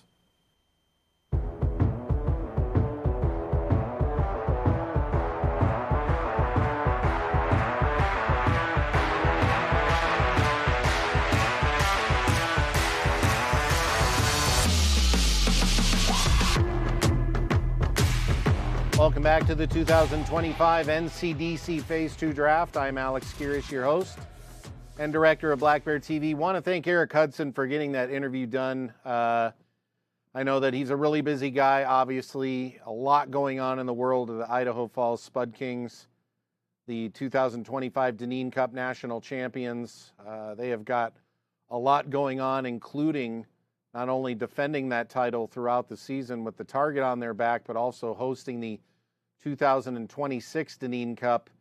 And from what I hear, is just a fantastic facility, one of the top junior facilities in the United States. So congratulations to Eric and his group again on winning that championship and continued success this upcoming year. We are continuing the Phase 2 draft here on Black Bear TV. Happy to bring it along to you and for free. We left off with the final pick of round number 5. Again, what we're trying to do here is make sure that all of these teams get to 50 players. So the final pick was the South Shore Kings. They had Eli Hines, just to rewind things, 6'3", 200 centerman from Santa Barbara, California, played for Governor's Academy. Now we move on to round 6. That first pick belongs to Grand Junction. They go with Hugo Stoffling, a left winger from Europe. No height and weight on Hugo, but we know he's a left winger, and we know that he was born in 2005. So he was a selection for Grand Junction, pick 131 in round 6. Pick 132, the Boston Junior Bruins select Nicholas Krift, a goaltender from Manchester, New Hampshire, a 2007 birth year, 5'9", 148-pound Nicholas Krift, the Boston Junior Bruins. Pick 133 is Springfield. They pass on that selection. Pick 134 is College Universal, who go with Antoine Dowd, 6 feet, 175-pound forward from Hudson, Quebec. Played for the Hawkesbury Knights Premier League team, born in 2007, going to College Universal. Casper at pick 135 selects Andre Alhaj, a defenseman from Paris, France, played for the Oceanside Generals, and born in 2006, the Casper Warbirds, Alexander Alhaj. Pick 136 in round 6, Rock Springs selects Alexander Oliver from Rocky River, Ohio. 2007 defenseman, played for Culver Academy, chimes in at 5'9", 178 pounds. Pick number 137, New York Dynamo select Philip Wenman, 6 feet, 159 pounds, centerman, played for the Arlanda Wings HCJ20 out in Europe. 2005 birth year, 6 feet tall, 160 pounds.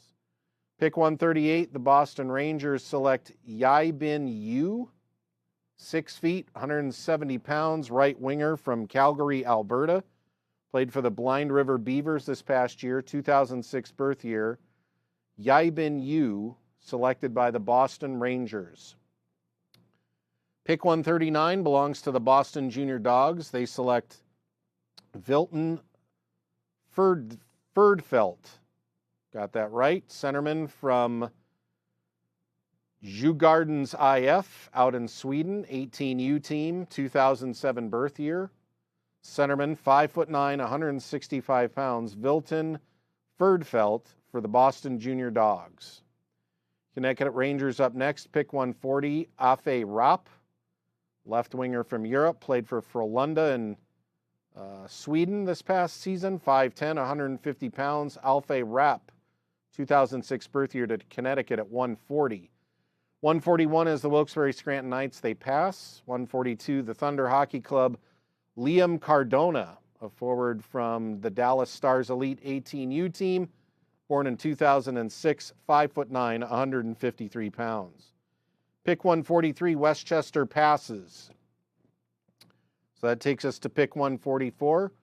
Worcester selects Richie Kavanaugh, the Junior Railers future forward, left winger from Warwick, Rhode Island, playing for the Pomfret School Griffins, 2007 birth year, 6 feet, 187 pounds. Pick 145, the Thunder Hockey Club select Kai Smirnios,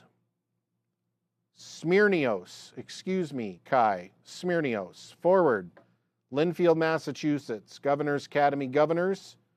A forward, 2006 birth year, 5'10", 175.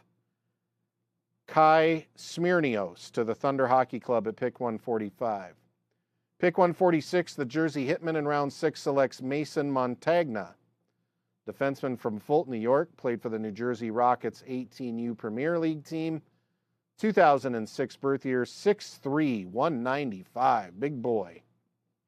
Pick 147, the Islanders Hockey Club select Jason Galante, a center from Tonawanda, New York, played for the Espanola Paper Kings, 2006 birth year, 5'7", 148 pounds, Jason Galante to the Islanders. Pick 148, Pueblo selects Blake Schultz, a 6-foot, 170-pound forward from New London, Minnesota, 2006 birth year, played for River Lakes High School this past season. Pick 149, Utah selects Josh Scully, a goaltender, 5'8", 140, playing for the Ottawa Junior Senators this past season, born in 2005. Pick 150 belongs to Utica. They select Weston Bowman, a defenseman from Hermantown, Minnesota, played this past season for the Mason City Toros in the NA3HL. 6 feet, 165, 2005 birth year. Pick 151, Mercer Chiefs select Casey Hayward, a centerman from Longsalt, Ontario, 5'9", 165 pounds, 2007 birth year. Played for the Eastern Ontario Wild U18 team. Pick 152, Ogden selects Weston Schenkelberg, Mustangs future forward, born in 2007, 6 feet, 175, from Hopkins, Minnesota, played for Hopkins High School this past season. Round 6, pick 153, the Northern Cyclones select Andre Habinka, defenseman, 6'1", 161, born in 2006, playing for Slavia Praha Junior in Europe this past season. Pick 154, Idaho Falls selects Levi Estill from Edmonton, Alberta, 6'2", 195-pound forward, played for Grand Forks Border Bruins. PAL goes with Connor Knoll, 6 feet, 190 pounds, 2006 forward, played for Avon Old Farms Prep School this past season. Pick 155. Pick 156, final pick of the 6th round, South Shore Kings select Jake Pomacher, a 6', 190-pound left winger from North Haven, Connecticut, 2006 birth year, playing for the Canterbury School Saints. We'll move on to round 7. Grand Junction is up. Isaiah Bagri, the first pick of round 7, a 5'10", 160-pound forward from British Columbia, 2006 birth year. Pick 158, the Boston Junior Bruins select Joseph Bushman, 6'7", 190 pounds, right-wing defenseman from Boulder, Colorado, played for the Connecticut Rough Riders this past season. Pick 159, Springfield Will Pass. Pick 160, College Universelle, Charles Eric Legger, 6'4", 175 pounds, played for Hawkesbury this past season, 2007 birth year. Casper at pick 161 selects Declan McMahon, pretty cool rhyming name, 5'10", 150 pounds, 2006 birth year centerman from Little Silver, New Jersey, played for the New Jersey Junior Titans 18U team this past year. Pick 162, Rock Springs selects Jeremiah Deslane Lowe, 6'3", 179 goaltender from Galena, Ohio, played for the Ohio Junior Blue Jackets 18U team this past season. He is a 2007 goaltender. New York Dynamo at pick 163 goes with Daryl Diakite, 6'1", 180-pound defenseman from Laval, Quebec, played for Boston Hockey Academy Prep 18U team this year, 2006 defenseman. Pick 164, Boston Rangers go with Connor DeZoy, 6'2", 195-pound centerman from North Grafton, Mass. 2005 birth year, played for the Holderness School this past season. Boston Junior Dogs select with pick 165, Joey Malozzi, 5'11", 190, right winger from New Canaan, Connecticut, played for the Danbury Junior Hat Tricks this past season. Pick 166, the Connecticut Rangers go Evan Roy, 6'2", 200 pounds, 2005 left winger from Merrimack, New Hampshire, playing for the East Coast Wizards as his last team. The next three picks, 167, 168, 109, belonging to Wilkes-Barre, the Thunder, and Westchester all pass. Takes us to pick 170 here in round 7 as Worcester selects Danny Buckley, 6'1", 205 forward, 2006 birth year from St. George's School. Rockets at 171 will pass. 172, the Jersey Hitmen take Darren Iverson from Framingham, Massachusetts. Played for the River School Wings. He is a 2007 birth year defenseman, 5'10", 170. Islanders Hockey Club at 173 pass. Pueblo then selects Evan Long, 5'9", 140 defenseman from Champlin, Minnesota. Champlin Park High School. At 175, Utah selects Burke Newton, 6'2", 185-pound forward from Eagle River, Alaska, a 2007 birth year, played for the Richmond Sockeyes. Pick 176, Utica, goes with Dylan Greenwald. Comets future forward, 6'1", 187 from Oak Park, Illinois, played for the Chicago Reapers 18U team, a 2007 birth year. Pick 177, the Mercer Chiefs select Quentin O'Connor, 5'8", 135-pound forward from Bethesda, Maryland, 2007 birth year, played for Team Maryland 18U. 7th round, pick 178, Ogden selects Henry Brady, 5'11", 165, 2007, Toronto, Ontario, played for the Caledon Admirals, 2007 birth year, Henry Brady to Ogden. Pick 179, Northern selects Carter Jameson, 5'9", 170 center from Brighton, Michigan, played for the Iroquois Falls Storm. He is a 2006 birth year. Idaho Falls selects Darren Wilson with pick 180, 6'1", 195-pound defenseman, good size from Toronto, Ontario, 2005 birth year from the Pickering Panthers. PAL selects Landon Carpenter, a 5'10", 161-pound forward from Marquette, Michigan, a 2007 birth year, playing this past season for Fox Motors 18U. Final pick of the round 7, South Shore selects Nathan Walsh, a defenseman, Mendon, Massachusetts, from St. George's School. He is a 2006 birth year. Going to take one more final timeout. We move to our next guest, and that is from the aforementioned South Shore Kings. So enjoy that one. We'll be right back with more 2025 NCDC Phase 2 draft coverage after this.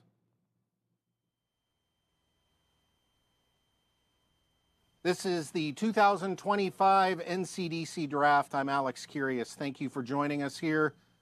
As we say hello to another guest here on the draft broadcast, we say hello to none other than Tyler Holsky, the head coach and GM of the South Shore Kings. Tyler, how are you doing today?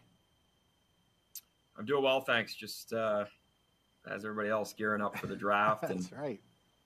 Phone calls and things like that. But thanks for having me on here. Super excited. Absolutely. Thank you for joining us. You guys are on quite a run. Obviously, you had a wonderful year winning the New England division, 44-7-3 regular season record. And for the third straight year, you find yourselves in the Deneen Cup championship game. I know it didn't go your way, losing by a goal, but as you look back on these 3 years, especially this past year, you have to be really proud with what you've built there and the way that your team has been able to have success in the playoffs. Yeah, it's been a great last 3 seasons, like you said. Obviously, going the distance all 3 years, playing till the very end of April. It's been a blast, right, first and foremost. And I think the biggest thing looking back on the 3 seasons is just the groups we've had, like just very good people, kids that are in it for the right reasons, kids that are committed, kids that want to be here and just show up to work every day. So that's all from a coaching standpoint. That's really all you can ask for. And I've been, fortunate enough to work with 3 groups and, three groups as well. At the top, we've had really good leadership groups. So it's been a blast. Well, we know the NCDC is a very large league geographically. The USPHL under that obviously expands all over the place. But a lot of people don't know specifics about any of the teams. And so I'd like you, since you are right there, to tell us a little bit about the South Shore Kings, where you guys are located, the arena you play out of, the community that you're in, and how that community has embraced the club. Yes. So we're located in Foxborough, Mass. So if you're looking on a map, we're about 35 minutes south of Boston, Massachusetts. And then we're about 20 minutes north of Providence, Rhode Island. So we're right in the middle, about 5 minutes from Gillette Stadium where the New England Patriots play. So I like to think this area is a hockey hotbed. Obviously, we're close to a lot of top college hockey programs, both at the Division I and Division III levels. And I think a big part of why players decide to come play for South Shore is just because of where we're located. It's easy for these college coaches, to get in their car and drive 20, 25 minutes to come watch our game, on the weekends. So that's a big part of it. Obviously, our facility, like I said, the Foxborough Sports Center, we're a 3-sheet facility. We have a beautiful state-of-the-art workout facility right upstairs, Edge Performance Systems. They work with our players every day. We have a dedicated and full-time strength coach. We have Bay State physical therapy also right in our building. So if players get hurt, during the week at practice, during the games on the weekends, it's right upstairs where they're taken care of. We have Stop It Goaltending. Our goaltending coach, Clay Adams, also a goalie scout for Utah in the NHL. He's full-time with our goalies. So our guys are with him once or twice a week. So we have everything under one roof for our players to be successful. And then I think just the South Shore Kings name, the history of the program, the players that have come through here, the players that are playing Division I, Division III college hockey now, and players that are currently playing, in the NHL. So we've had a pretty rich history and a really good track record. As it stands right now, obviously you've got a lot of success that is taking place on the ice, especially recently. But I would have to think that you are just as proud as the success that takes place in terms of advancement. So far this year, over a dozen players are headed on to play NCAA hockey. I mean, how do you measure that versus wins and losses? Is the advancement aspect of what you're doing? Because a part of this, if not the biggest part of it, is advancing your players. So I wonder how you weigh that versus wins and losses. I do this job for one reason, and it's for the kids, and my job, my goal is to get these kids committed to college, whether that's the Division I level or the Division III level. And that's the priority here, and I touched on it as far as our location and everything we have to offer here in South Shore. We have everything for players to be successful, and our track record of college commitments, it speaks for itself. But again, that's our priority, is to get guys committed to college. And I think when, as a staff, when you can go out and find good kids that come from good families, they're good students, they check a lot of boxes, it's easy for us as a staff to sell them to college coaches. But no, like you nailed it. We've, this year I think we had 13 players commit to some top end schools, both at the Division I and Division III level, and we're going to continue that. Well, with the draft going on today, there's two different philosophies. You've got Phase 1, which is the younger generation of players, and then you've got Phase 2, which obviously are more junior-ready players. And I wonder, heading into this draft, what are some of the team needs? What are you looking for in both phases? Just kind of break down from a coaching perspective what today's all about. Yeah, so we have the two phases, like you said, starting with Phase 1, 2008, 2009 birth years. We'll look to select, probably a smaller group in that phase compared to Phase 2 later on. Some 08s that we select will battle for a roster spot this coming fall with us. Some players we draft in that phase will go back to their respective, prep school, high school, or midget AAA team, and then maybe become available for the following year. It all really just depends on, if that player is ready to step into junior hockey. And then we have obviously Phase 2, which as a staff will look to address immediate needs for the upcoming 25-26 season. As far as our group, we return 6, potentially 7 forwards, which we're super happy about. On the back end, we only returned 1 D. 5 of our 6 top D are moving on to college hockey, which is huge. That's again why we're doing this. But in the draft, obviously, as far as the D, that's something we need to address early on. And then in net, Bo Lane, our starting goaltender, is moving on to SUNY Plattsburgh. He played the majority of the games for us, was our best player down the stretch and into the playoffs. Big reason why we reached the Deneen Cup for the 3rd year in a row. And then we returned 06 Justin Bears, who played 12 games for us and was a perfect 12-0. So we couldn't ask for much more from him. And he'll step into a bigger role this coming year, which we're super thrilled about. But all in all, we're looking to fill all positions. But most importantly, we're looking to get the right kids here. Well, it sounds like you have a great core group coming back, and with 3 straight trips to the Deneen Cup championship game, I'm just wondering, there's such a fine line between winning and losing. In 2024, you win the cup, and then 2025, just a couple of weeks ago, you lose by a goal. I'm just wondering, what does it take to cross that finish line and become a champion as somebody who has both won it and lost it by a hair? Yeah, it is such a fine line. And along the way, there's a few things. Like, number one, you need to stay healthy. Yeah. And looking back on our 2024 championship team, we were healthy going into the playoffs, and we were healthy right when that last game ended, when we won it all. And I tell people, it's funny, I tell people we could have played another series. And that was our 4th series, playing Ogden there in the end. And we were just healthy from start to finish. And that was a big part of having the success we did and ultimately winning it all. And, at the same time, let's not kid ourselves. You need bounces along the way. You see the same thing in the NHL, Stanley Cup playoffs. You need a lot of things to go your way. This time around, we had a great run, played some really good opponents along the way. The Worcester Railers, to start the playoffs. Sean Bertoni did a great job with that group. They were a tough out. And then we played the Northern Cyclones, Bill Flanagan, Bill Wien. They did just a phenomenal job with that group, and all the success they had, was well-deserved. And then the Final Four, which was a little different this year with the league, it was a great event down in Wayne, New Jersey that the league put on. It was ultra competitive, played a lot of hockey in a short window.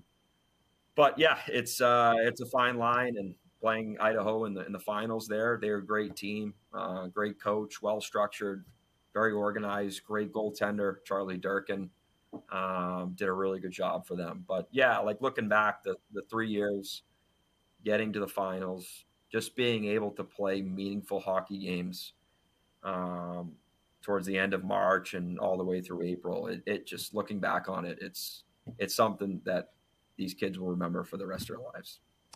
Well, Tyler Holsky, head coach and GM of the South Shore Kings, we thank you for joining us here on the draft. Congratulations again on a wonderful year, all of the success that you've had here within the recent seasons, and we hope to see you back in the championship game in 2026. So thank you again for joining us today. Best of luck this upcoming season. Appreciate you having me. Thanks. You bet. We'll be right back with the 2025 NCDC Draft.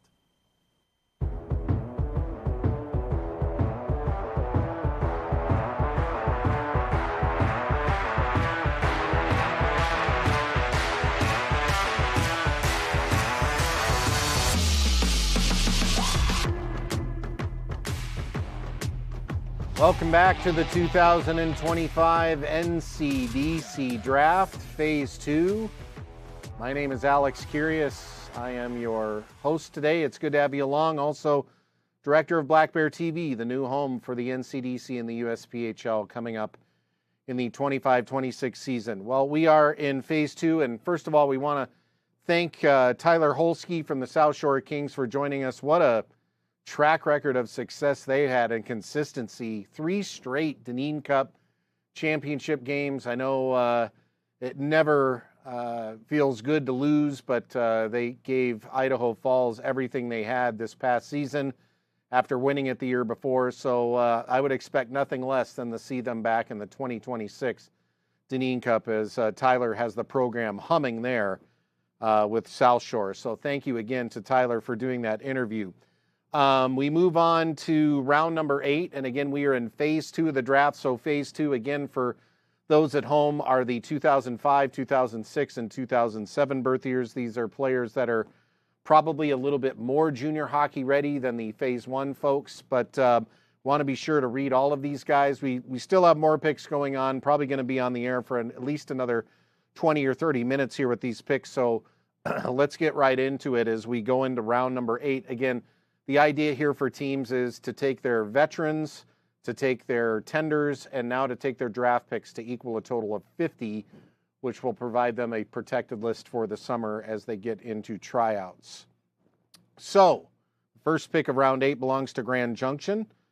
They select forward Samuel Sedivi from Slovakia, played this past season for the Seacoast Performance Academy Spartans 18U team, a team we see often on Black Bear TV from the rinks at Exeter.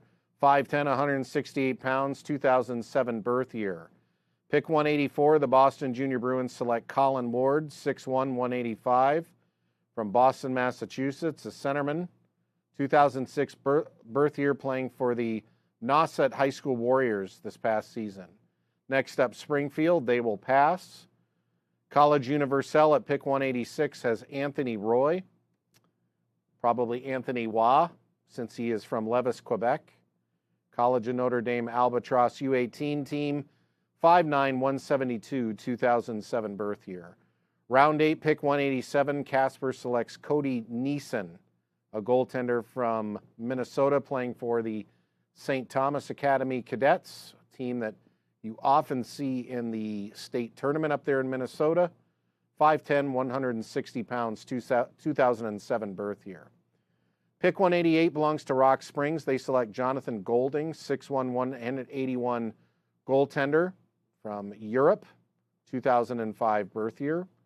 Pick 189, the New York Dynamo select Noah Hugo Evers Thompson, 5'10", 161-pound left winger, also playing in Europe last year, a 2006 birth year. The Boston Rangers select Emmett Porter with pick 190, centerman from Liverpool, New York, 5'8", 146, 2007 birth year. Pick 191 belongs to the Boston Junior Dogs. They go with Philip Nygren. He is from Nacka, Sweden. Centerman, 6'1", 183, 2007 birth year, playing for Yorkloven Junior team.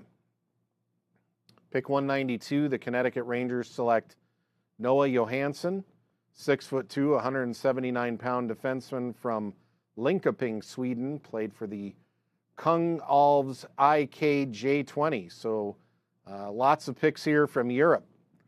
Picks 193 through 195 belonging to Wilkes-Barre, the Thunder, and Westchester all pass. That leads us to 196 and Worcester. The Junior Railers select Igor Silchenko, a 6'4", 209-pound right winger, 2007 birth year from Minsk, Belarus. Played for Team Belarus U18 this past year, so has some international experience. Pick 197, the Rockets Hockey Club will pass.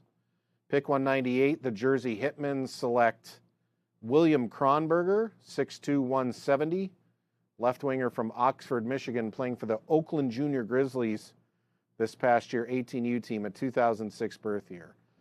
Islanders Hockey Club will pass at 199, and at pick 200, we get Pueblo with Benjamin O'Leary, 6'1", 180-pound, 2007 birth year left winger from Bemidji, Minnesota, playing for Bemidji High School this past season. Pick 201, Utah selects Dylan Perron, 6 feet, 155-pound right winger for 2006 birth year from Saint-Jean-sur-Richelieu, Quebec.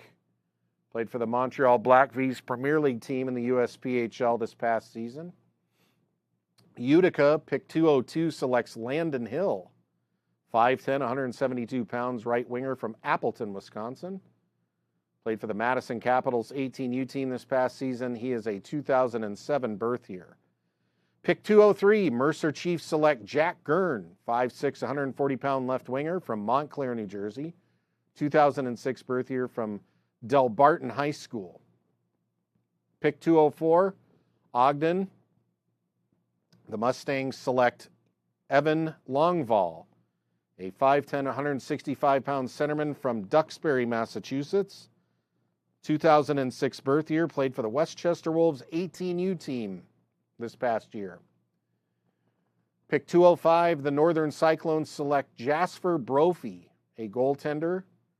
Played for the Palm Beach Typhoon Elite this past year, 5'11", 155 pounds, 2007 birth year. Pick 206 belongs to Idaho Falls. They select Nathan Whipke, a 6 feet, 175-pound forward from the Coburg Cougars, 2006 birth year. Pick 207 in round 8, PAL selects Matthew Judge, 5'9", 183-pound defenseman, 2007 birth year from Pittsford, New York, playing for the Bishop Kearney Selects 18U team. Final pick of round 8, pick number 208, belongs to South Shore. The Kings select Mason Shea, forward, 5'11", 170, 205 pounds, playing for Thayer Academy this past season. Moving on to round 9, more teams are starting to pass. Grand Junction is up.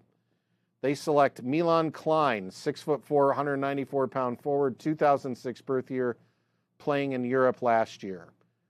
Junior Bruins in Springfield will pass. Pick 212 in round 9, Jacob Arsenault. This is for the College Universelle. Arsenault from Gatineau, Quebec, a 2007 birth year, playing for the Premier League club for College Universelle last season. Casper will pass. Rock Springs is up next at pick 214. They select Garrett Trench, 5'11", 180-pound forward, 2007 birth year, playing for Breck High School in Minnesota this past season. 215, pick 215, New York Dynamo select Alvin Ellison, a left defenseman from Ljungby, Sweden, 6'3", 190 pounds, 2006 birth year, played for Ljungby IF in the J20 League out in Sweden last season. Pick 216, the Boston Rangers in round 9 select Tristan May Robinson, 5'11", 160-pound defenseman from Andover, Minnesota. 2005 birth year, played this last season for the Wisconsin Woodsmen in the NA3HL. Pick 217, the Boston Junior Dogs select Joe Feinberg, 5'10", 175-pound right winger from Needham, Massachusetts, 2007 birth year, played for Milton Academy this past season. 4 passes in a row include Connecticut, Wilkes-Barre, Scranton, Thunder, and Westchester. That takes us to pick 222 at Worcester. The Junior Railers select Matthew Homer, 5'10", 165-pound forward from Norton, Massachusetts, born in 2007, played for New Hampton this past season. Rockets pass on pick 223. Pick 224 is the Jersey Hitmen. They select Ian Wayland, 6 feet, 170-pound defenseman from the Salisbury School. Islanders Hockey Club will pass at 225. Pueblo is up at 226, and they select Sean Paulson, a 6 feet, 170-pound forward from Sartell, Minnesota, played for Sartell St. Stephen High School. 2006 birth year, 6 feet, 170, Sean Paulson to Pueblo. Round 9, pick 227, Utah selects Riley Schmidt, a 5'10", 165-pound defenseman. 2005 birth year, Riley Schmidt going to Utah. Pick 228, Utica selects Cohen Champagne, Sudbury, Massachusetts, 6 feet, 195-pound defenseman from Lincoln Sudbury High School, 2007 birth year. Round 9, pick 229, Mercer Chiefs select Andrew Fabry, 5'9", 150-pound forward from Sault Ste. Marie, Michigan. Played for Fox Motors 18U this past year and is born in 2007. Ogden and the Northern Cyclones both pass. Takes us to pick 232. Idaho Falls selects Oliver Lacko. 6 feet, 154-pound centerman, 2007 birth year. Played for the OHA Mavericks varsity U18 team this past season. PAL at pick 223 selects Luke Lazaro. 5'10", 170-pound forward, born in 2007 from Rockford, Michigan, playing for Fox Motors 18U this past season. Round 9, the South Shore Kings select Jake Novak. 5'10", 165 pounds, born in 2006, a forward. This past year played for Salisbury School Knights. We're going to go right on to round 10 here as we continue this Phase 2 draft on Black Bear TV. Great to have you along. Pick number 235, first of round 10, belongs to Grand Junction. They go with Lucas Goodfellow, a 5'10", 150-pound defenseman from the Ohio AAA Blue Jackets 18U team, born in 2007. Get a pass from the Junior Bruins in Springfield. College Universal selects Mason Mello with pick 238, 5'10", 175 pounds, born in 2007. Played for New York Apple Corps this past year. Casper will pass with their next pick. That moves us to Rock Springs in round 10, pick 240. Mark Powers is their selection, a 2006 forward who played for the Ohio Prospects 18U team this past season. New York Dynamo with pick 241 select Marty Magaletta, a defenseman, 5'10", 180 pounds, 2005 birth year, played for the Navan Grads junior hockey team this past season. Boston Rangers will pass. Boston Junior Dogs with pick 43 in round 10 select Tyler Haley, 5'11", 155-pound goaltender from Springfield, Ohio. Born in 2007, he played for the Ohio AAA Blue Jackets 18U team this past year. Next 4 teams will pass: Rangers, Knights, Thunder, and Westchester. Worcester up next at pick 248 select Braden Wade, 5'8", 175. Born in 2007, a centerman from Commerce Township, Michigan, played for the Holderness School this past season. Pick 249, pass with the Rockets. Pick 250, Jersey Hitmen select Lachlan Suture, right winger, big boy, 6'4", almost 6'5", 211, 2006 birth year, played for the St. Catharines Falcons this past season. Islanders Hockey Club will pass. That moves us to Pueblo at 252. Jeremy Monks is their selection, 5'11", 176 from Wynot, Michigan. Played for the Sarnia Legionnaires.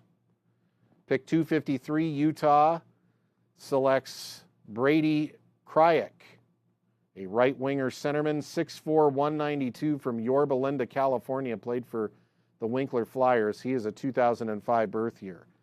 Utica at pick 254 selects Easton Lower, 5'10", 165-pound defenseman. Played for the Cleveland Barons 18U team last year. He is a 2006 birth year. Pick 255, the Mercer Chiefs select Jeremy Lamoth, a forward from Bencourt, Quebec, 5'7", 142-pound forward. Played for the Wilkes-Barre Scranton Knights Premier League team in the USPHL this past season. Ogden and Northern will pass at 256 and 257. At the end of round 10, we get Idaho Falls selecting Evan Ing, a defenseman from the Esmark Stars 18U team of the THF, 5'10", 152 pounds, born in 2006. 259, PAL selects Joshua Viney, a defenseman from the Nichols School Prep 18U team, 5'10", 172 pounds, born in 2007. And the final pick of round 10 with pick 260. South Shore Kings select Mac McDonald, 6'2", 175 pounds, born in 2006 from Walpole, Massachusetts. Last team is the Thayer Academy Tigers. All right, so that's the end of round 10. I think that brings us current here on the NAHL draft. It's good to have you along, on the NCDC draft 2025.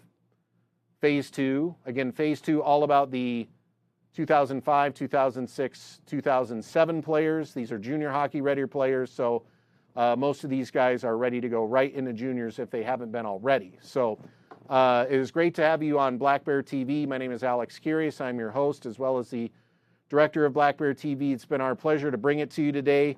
Not sure how much longer the draft's going to go, but we're going to take a quick time out and come back hopefully for more draft picks and hopefully wrapping this thing up here in the near future. But you are watching the 2025 NCDC Phase 2 Draft on Black Bear TV.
Hey, welcome back to the 2025 NCDC Phase 2 Draft. My name is Alex Kyrias, your host and the director of Black Bear TV. Want to say thank you to everybody for tuning in this afternoon and watching on Black Bear TV, the new home for the NCDC and the USPHL coming up in the fall.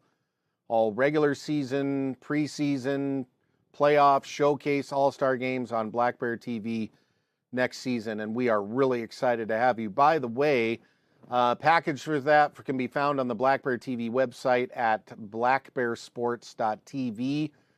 Packages for the USPHL Plus, which is what it's going to be called, will go on sale approximately July 1st. So look for that if you are a mom, dad, player, family member, friend, fan. It'll be ready to go about July 1st. So continuing here on the Phase 2 draft, what we're trying to do is get to 50 players for every NCDC team in terms of their protected list.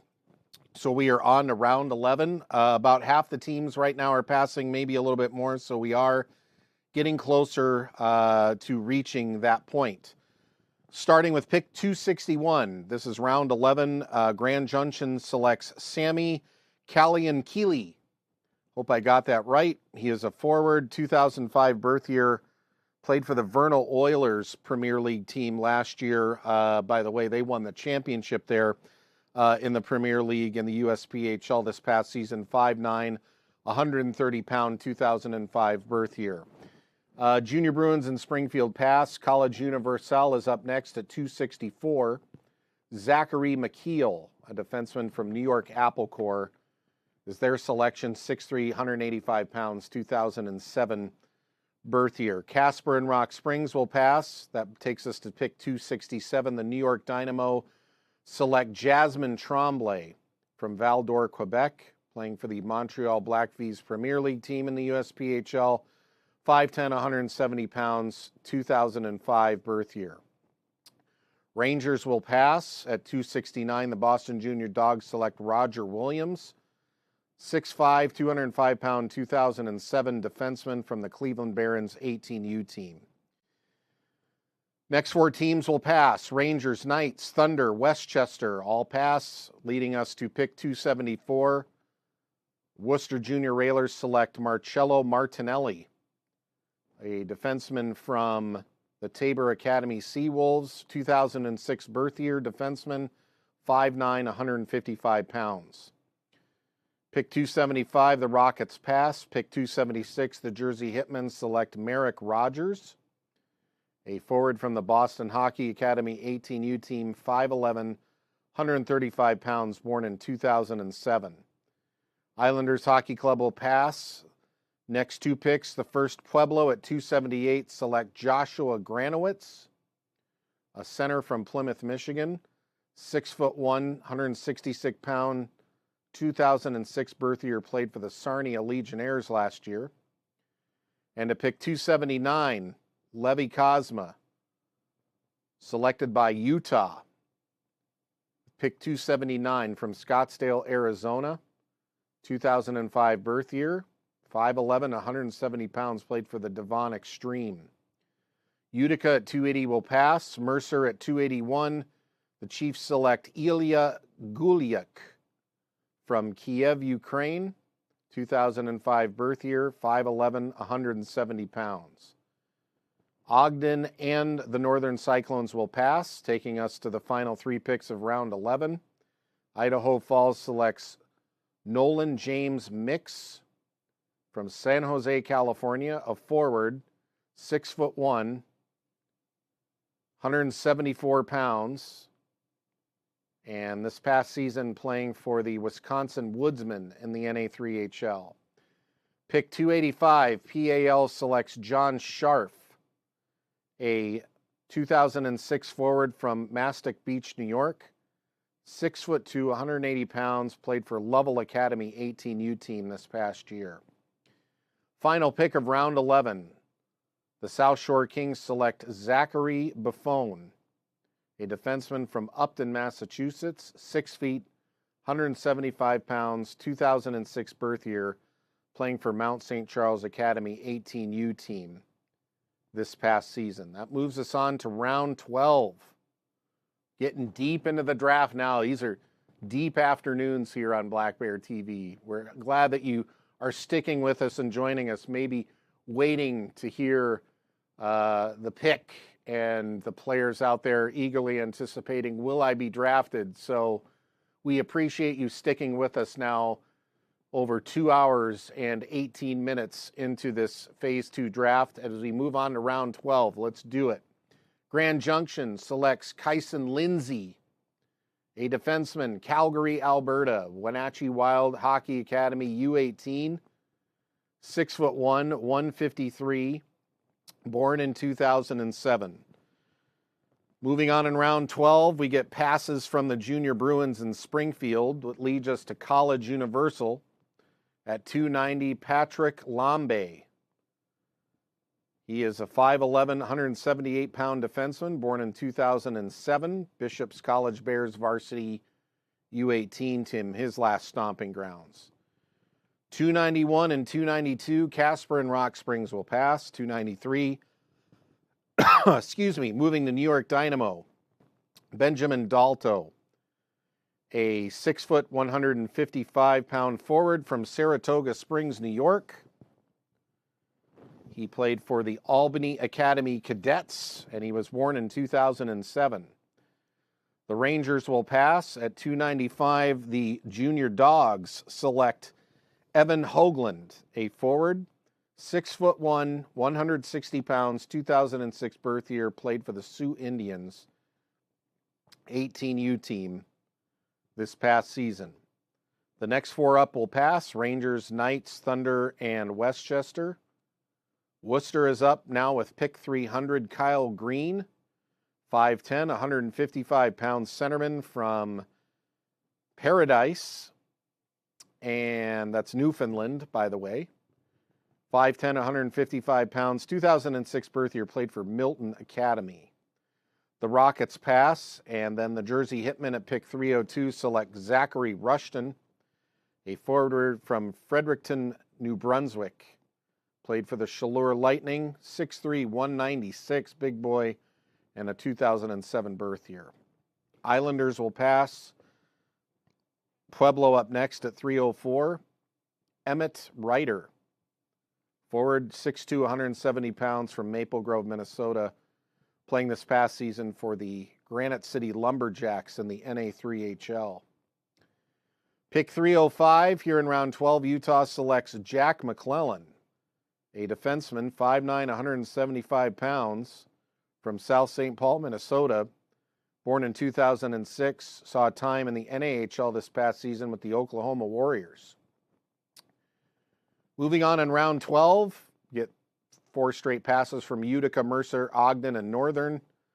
Idaho Falls is up next. Adam Sexton is their selection, a 2006 birth year forward, 5'11", 175, Brookfield High School, his last team. PAL at pick 311, select Dominic Soma, 6'2", 195-pound defenseman from Rye, New York. Played last for the Berkshire School Bears, so Dominic Soma to PAL. Pick 312, South Shore selects Drew Carr, Medway, Massachusetts. 5'11", 155 pounds, 2006 birth year forward, played for St. Mark's School last season. Moving on to round 13. Grand Junction is up. They select Gunnar Hillman from Midland, Texas. Played for the Austin Ice Bats in the NA3HL this past season. 5'7", 150, 2006 centerman. Gunnar Hillman to Grand Junction. A pass from the Junior Bruins in Springfield. College Universal, who I feel probably has had the most draft picks both in Phase 1 and Phase 2. Select Jan Labasta, defenseman, Bishop's College Bears varsity U18 team last year, 2007, 5'8", 141. Pass from Casper and Rock Springs takes us to the New York Dynamo. Carolus Yanolis from Lincoln, Massachusetts, played for Lawrence Academy, 2007 centerman, 6'3", 180. Rangers pass. The Junior Dogs select Ted Drury from Winnetka, Illinois, played for the St. Mark's School, 2007 birth year, 6 feet tall, 165 pounds. Passes from the Rangers, Knights, Thunder, Westchester. 326, Worcester selects Aiden Ferreira, 5'10", 160 pounds, right winger from North Smithfield, Rhode Island, St. George's School Dragons. And that brings us current to the pick right now. So we have caught all the way up with the picks. Again, one of the ideas in the NCDC draft here, Phase 2, is to make sure that every player hears his name. I don't care how small or big the draft is. Anytime you're on a broadcast and you're hearing your name and you're one of these aspiring hockey players, it's got to be fun. It's something that in today's world exists. It's a part of it. And we want to be sure that everybody receives the recognition that they deserve because they put in a lot of hard work to get to this point right now. I'm assuming that the draft is going to be wrapping up shortly after these final picks which means we'll try and take one more 2-minute timeout and come back for hopefully what is the finale of the 2025 NCDC Phase 2 draft. Back after this with more picks on Black Bear TV.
Hey, we're burning the afternoon oil here at the 2025 NCDC Phase 2 draft. I'm so glad that you're still with me here on Black Bear TV. Alex Kyrias, your host and director of Black Bear TV, hosting the NCDC draft for the very first time. A couple of quick, important announcements that have recently come out. Obviously, the first and one that's probably the nearest and dearest to all of us here is the fact that Black Bear TV will be hosting and the new streaming network for the USPHL and NCDC come the fall. So that is an exciting announcement. Packages will go on sale July 1st. They'll include single game, monthly, or yearly options. And obviously the amenities will be a variety of them based on the package that is selected. So that is first. Secondly, the Idaho Falls Spud Kings, who won the Deneen Cup National Championship in the NCDC this past year, have been selected to host the 2026 event, of which they will be a part of. They received an auto bid to the event, so congratulations to them. We heard from Eric Hudson earlier here on the draft broadcast, so we are excited for them and look forward to bringing the event to Idaho Falls in 2026. And we also want to welcome 5 new teams to the mix from the Maritimes up in New Brunswick. That's going to be exciting. Another team in Quebec and Maine. So as you've heard from our guests, the expansion and reach of the NCDC and USPHL is growing. It's one of the great things about the league is they can bring the product to a city or town near you. Players can often stay close to home to play their junior hockey. So all of it, whether we've heard from Tony, Kevin, or Murray, or anybody else, is obviously that's one of the main talking points here of the league is the fact that they can be found all over. And if you are a player that wishes to play junior hockey close to home, that option exists.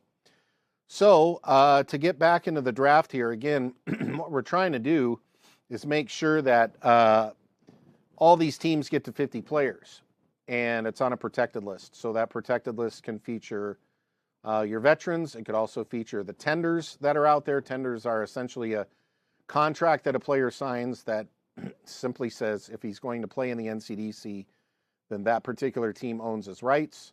Then you've got the draft today, both phase 1 and phase 2. And then ultimately there will be tryouts for all these teams, and they will whittle it down to the players that they believe are going to be helping them this upcoming season. So as we left off, we were in round 13. I believe the last pick belonged to Worcester, which means the next pick is 330, and that belongs to Pueblo. So Pueblo Bulls select Brendan Schooley, 5'10", 165-pound forward, left winger from Coropolis, Pennsylvania. Saw some time this past year with the Oklahoma Warriors. 5'10", 165 pounds, born in 2005, so entering his final junior season. So the Pueblo Blues select Brendan Schooley. Utah, with pick 331, select Ronan Freeman, centerman from Chicago, Illinois, 2007 birth year. 6'1", 170 pounds, played for Team Illinois 18U this past season. We get passes from 5 straight teams, including Utica, Mercer, Ogden, the Northern Cyclones, and Idaho Falls. PAL up next with Jevin Hawkins, left winger from Shakopee, Minnesota, played for Shattuck St. Mary's Prep this past season, left winger, 5'11", 154 pounds, 2006 birth year. Final pick of round 13, South Shore selects Leon Chapkus, a goaltender from Fort Lee, New Jersey, played for the Long Island Gulls 18U team this past year. Born in 2007, he is 5'10", 187 pounds. Moving on to round 14, Grand Junction up first. Pick 339, Brinley Caps, centerman, 6'4", 167 pounds, 2007 birth year, playing for the Coventry Blaze. College Universelle at pick 342 will select Maxence Picard from Sorel Tracy, Quebec, played for the Ridley College Tigers. He is a goaltender, 2007, 5'10", 156 pounds. Pick 345 as we skip to just the teams that are picking now. New York Dynamo select Joey Delacroce, Meridian, Connecticut, his hometown, played for Northfield Mount Herman Prep School. He is a forward, 5'6", 130 pounds, and born in 2007. Pick 347, the Boston Junior Dogs select Braden Slack, a 6'2", 155-pound defenseman from Attleboro, Massachusetts, played for the 95 Giants 18U team. Next to select at pick 352 is Worcester. Junior Railers select Andrei Vistavkin. Played over in Europe last year. Forward, 2007 birth year, 6'1", 198 pounds. With pick 356, Pueblo selects Luke Whitehead from the Dallas Stars Elite 18U team. He is a defenseman, 2007 birth year, 6'2", 180 pounds. Final pick of round 14 belongs to South Shore. The Kings select Jacob Jarrell, a defenseman from Westfield, Massachusetts, playing for the Salisbury School Knights. 6'1", 180 pounds, 2006 birth year. Round 15, Grand Junction is back up. They continue to select as they go with Jack Moore, a defenseman from the Colorado Rampage 18U team, 5'11", 134 pounds, 2006 birth year. College Universelle at pick 368, Daniv Paquin from Fredericton, New Brunswick. Played for Rice Memorial High School. 5'7", 130 pounds, born in 2007, forward Daniv Paquin to College Universelle. New York Dynamo up at 371 in the 15th round. Select Easton Gates, a left winger from Bristol, Connecticut, played for the Northfield Mount Herman School. This past year, 6 feet 180, born in 2007. Pick 373, the Boston Junior Dogs select Vigo Oberg, a 6 feet 176 pound 2007 forward, played over in Europe last season. Pick 378 in round 15, the Worcester Junior Railers select Quinn Brandell, forward from the St. Paul School Pelicans, 2007 birth year, 6'2", 170 pounds. Quinn Brandell going to Worcester, pick 378 in round 15. Round 15, pick 382, Pueblo goes with Easton Schmidt from New Richmond, Wisconsin, a left defenseman, played for the Alexandria Blizzard this past year, 5'9", 180 pounds. And rounding out the 15th round with pick 390, the South Shore Kings select Sam Esposito, a left winger from Westfield, New Jersey. And his last team is the Danbury Junior Hat Tricks. 5'8", 148 pounds, 2006 birth year. On to round 16, guess what? Grand Junction, they're still picking. And they go with a goaltender, Andrik Ligas. 5'10", 155 pounds, 2007, from the Carlsbad Cougars U18 team. Next up, the College Universelle. They're still going. Pick 394, Charles-Eric Tremblay from Chicoutimi, Quebec. Born in 2007, he's a forward, 6'1", 182 pounds in round 16. So that brings us current to the current picks. And again, I think we've got, probably about 6 more teams picking. And again, what they're trying to do is to get to 50 players. So again, some teams have a lot more veterans than others. Some teams have a lot more tenders signed than others. And so obviously that puts the onus on selecting draft picks today. And so that is why more teams are selecting than others. In case you're wondering at home, want to keep reiterating that fact because you may just be new to tuning in or you may not be understanding how the draft works. Not everybody gets the same amount of draft picks, so that's something to understand here. New York Dynamo have just selected pick 397. Again, we're getting into the late stages of the rounds here. Giuliano Watsula, 5'7", 161 pounds from Pittsburgh, PA. Played for Detroit Honey Baked 18U team here. We probably have the time now to start diving into stats, which good for these later guys. But Watsula, who is September 5th, 2007, played for the Honey Baked 18U team, had 34 points in 47 games last year. So certainly can bring some offense. The Boston Junior Dogs at pick 399 select Connor Griffin, a defenseman, 2006 birth year, 5'8", 160, played for the New Hampton School Prep School this past season, 15 points in 32 games. Next up, Worcester selects Max Festa, 5'8", 170-pound center or right winger from Barrington, Rhode Island. Played for the Connecticut Chiefs 18U team this past year, 2007 birth year. Festa, check this out. These are some sweet points. Probably the best that we've seen in today's drafts. 54 games played, 85 points, 52 goals. So I don't care what level you're at.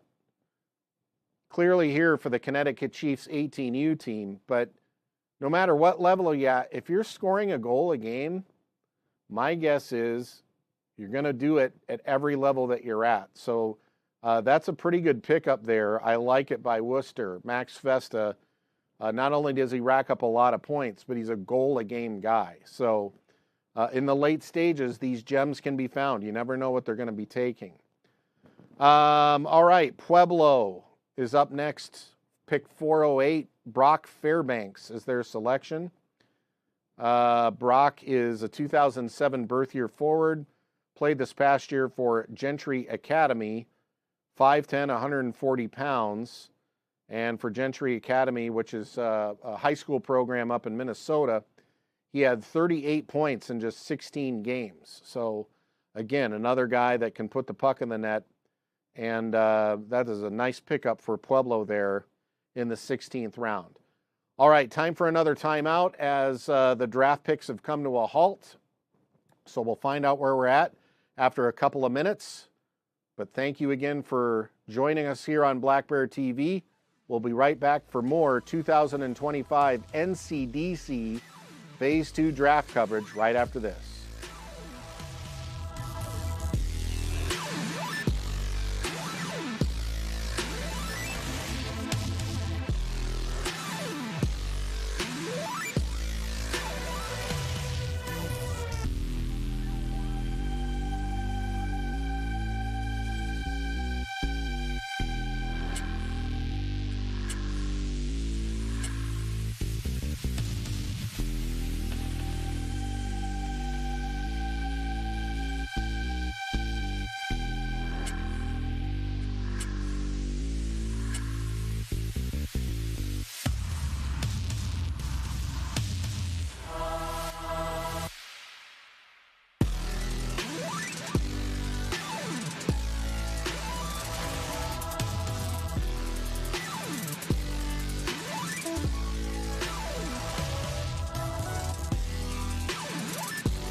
Welcome back to the 2025 NCDC Draft.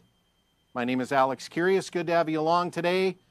And we have another interview, and is with the owner of the Boston Junior Dogs and Boston Junior Terriers, Russ DiMariano. Russ, how you doing today? I'm doing well. Thanks for having me, guys. Thanks. Much appreciated. Obviously, we hear from a lot of coaches, GMs. Great to hear from an owner, a guy who literally is on the forefront of everything that is happening.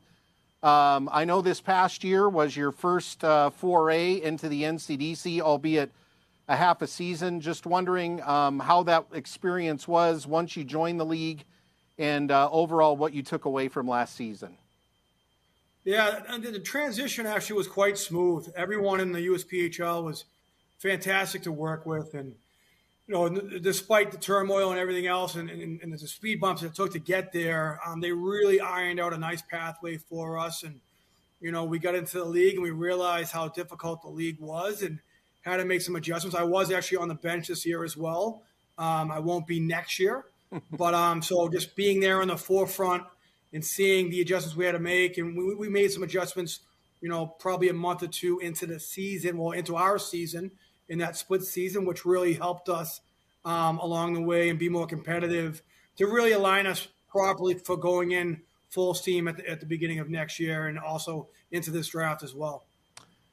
So you have to be excited going into this year, knowing it's your first full season. You've had a window of time to prepare. Obviously, part of that is today's draft and the tendering system and things like that. But you have to be excited that you've got time now to figure out what the USPHL is, and now and you can go into a fresh new season ready to go.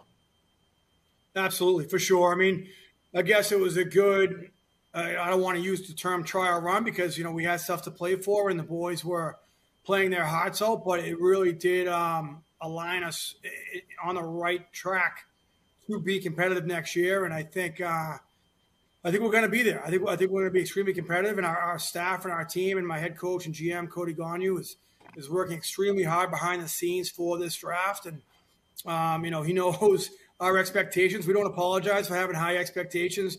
With me being the owner and being so heavily involved, and we want to hit the ground running. In August and September. So we want to be there right out of the gate, right with the big dogs in the league, and we hope to be there, and we think we can be there.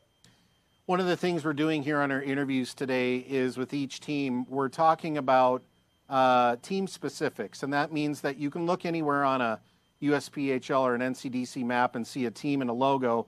But I'd like you to go into your community. What type of community are you guys in? Where is that community exactly within the United States? What type of building do you have?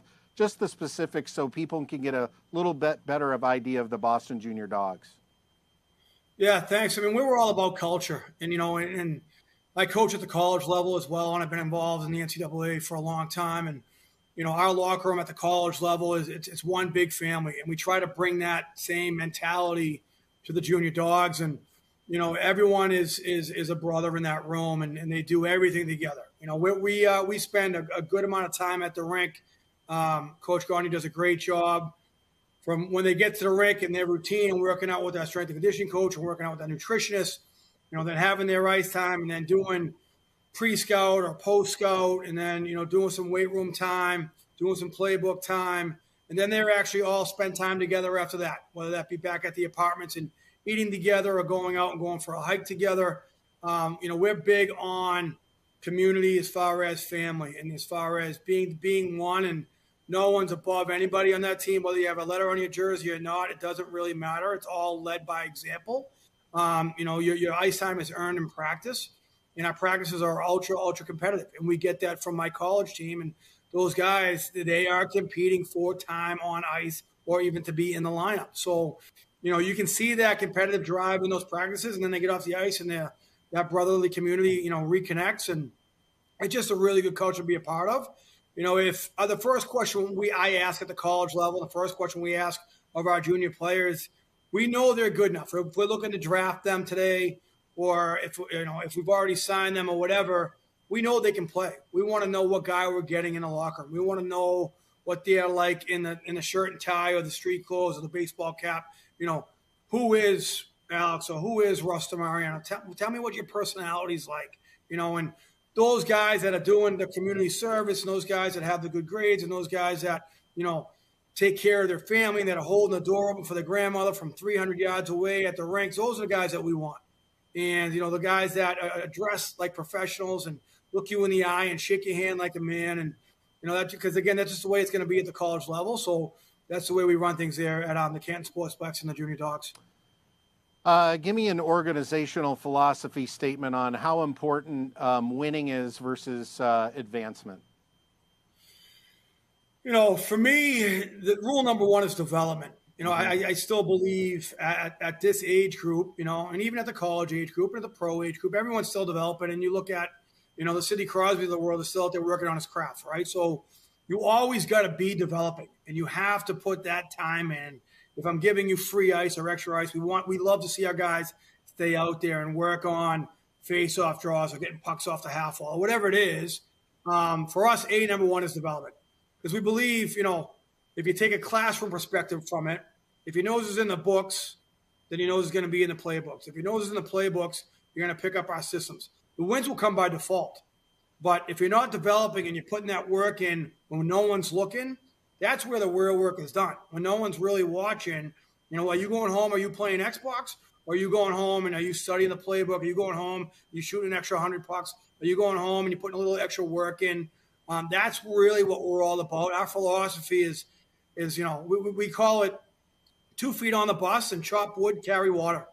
And chop wood, carry water is just an old blue-collar saying. And, we believe to be a blue-collar family. And no disrespect. My father was an electrician and my stepfather was a firefighter. So we want guys that work with their hands and get into the hard to work areas and the hard to be places. So it's chop wood, carry water, have both feet on the bus. You can't be 1 foot on and 1 foot off and say you want to get to that college level, but not put that work in to get to the college level, if that all makes sense.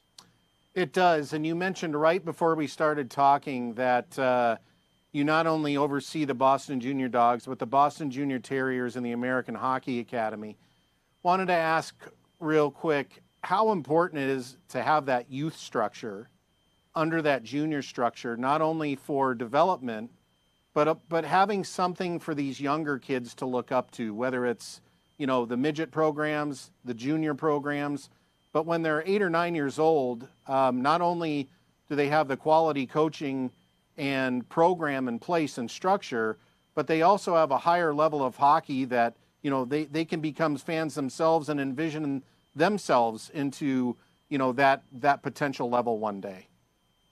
Absolutely. I mean, I think it's huge. All of our junior guys do give back, and they give back in our community and in our junior Terrier family, in our American Hockey Academy family. And we have guys out in the ice at 7 o'clock in the morning, our junior guys on Saturday mornings doing a learn to skate, doing a learn to play with their dog jerseys on and their helmets and their gloves. And, they're working with our 5-year-olds, our 6-year-olds, our 7-year-olds.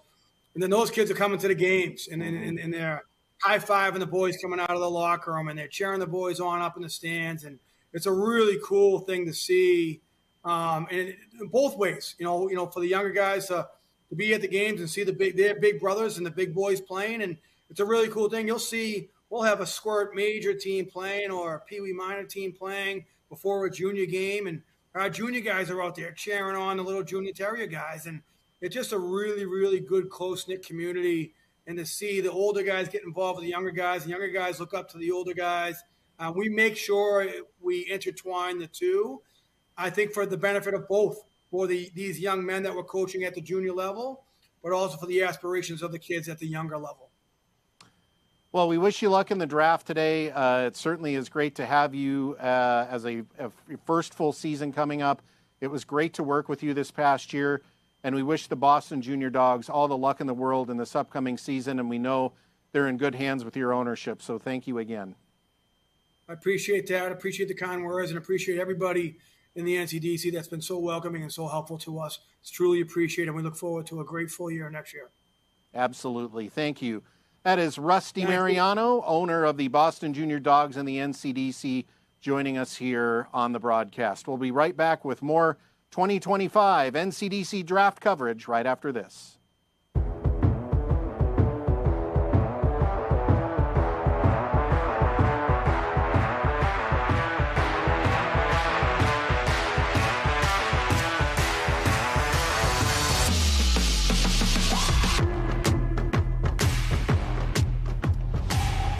Well, we certainly want to thank all of our guests for being here on Black Bear TV and the 2025 NCDC Phase 2 draft. As we get ready to wrap things up, we do have a few more draft picks to get to, but again, all teams trying to get to that 50 number here as we wrap things up this afternoon. So we are continuing with pick 416, that is the South Shore Kings.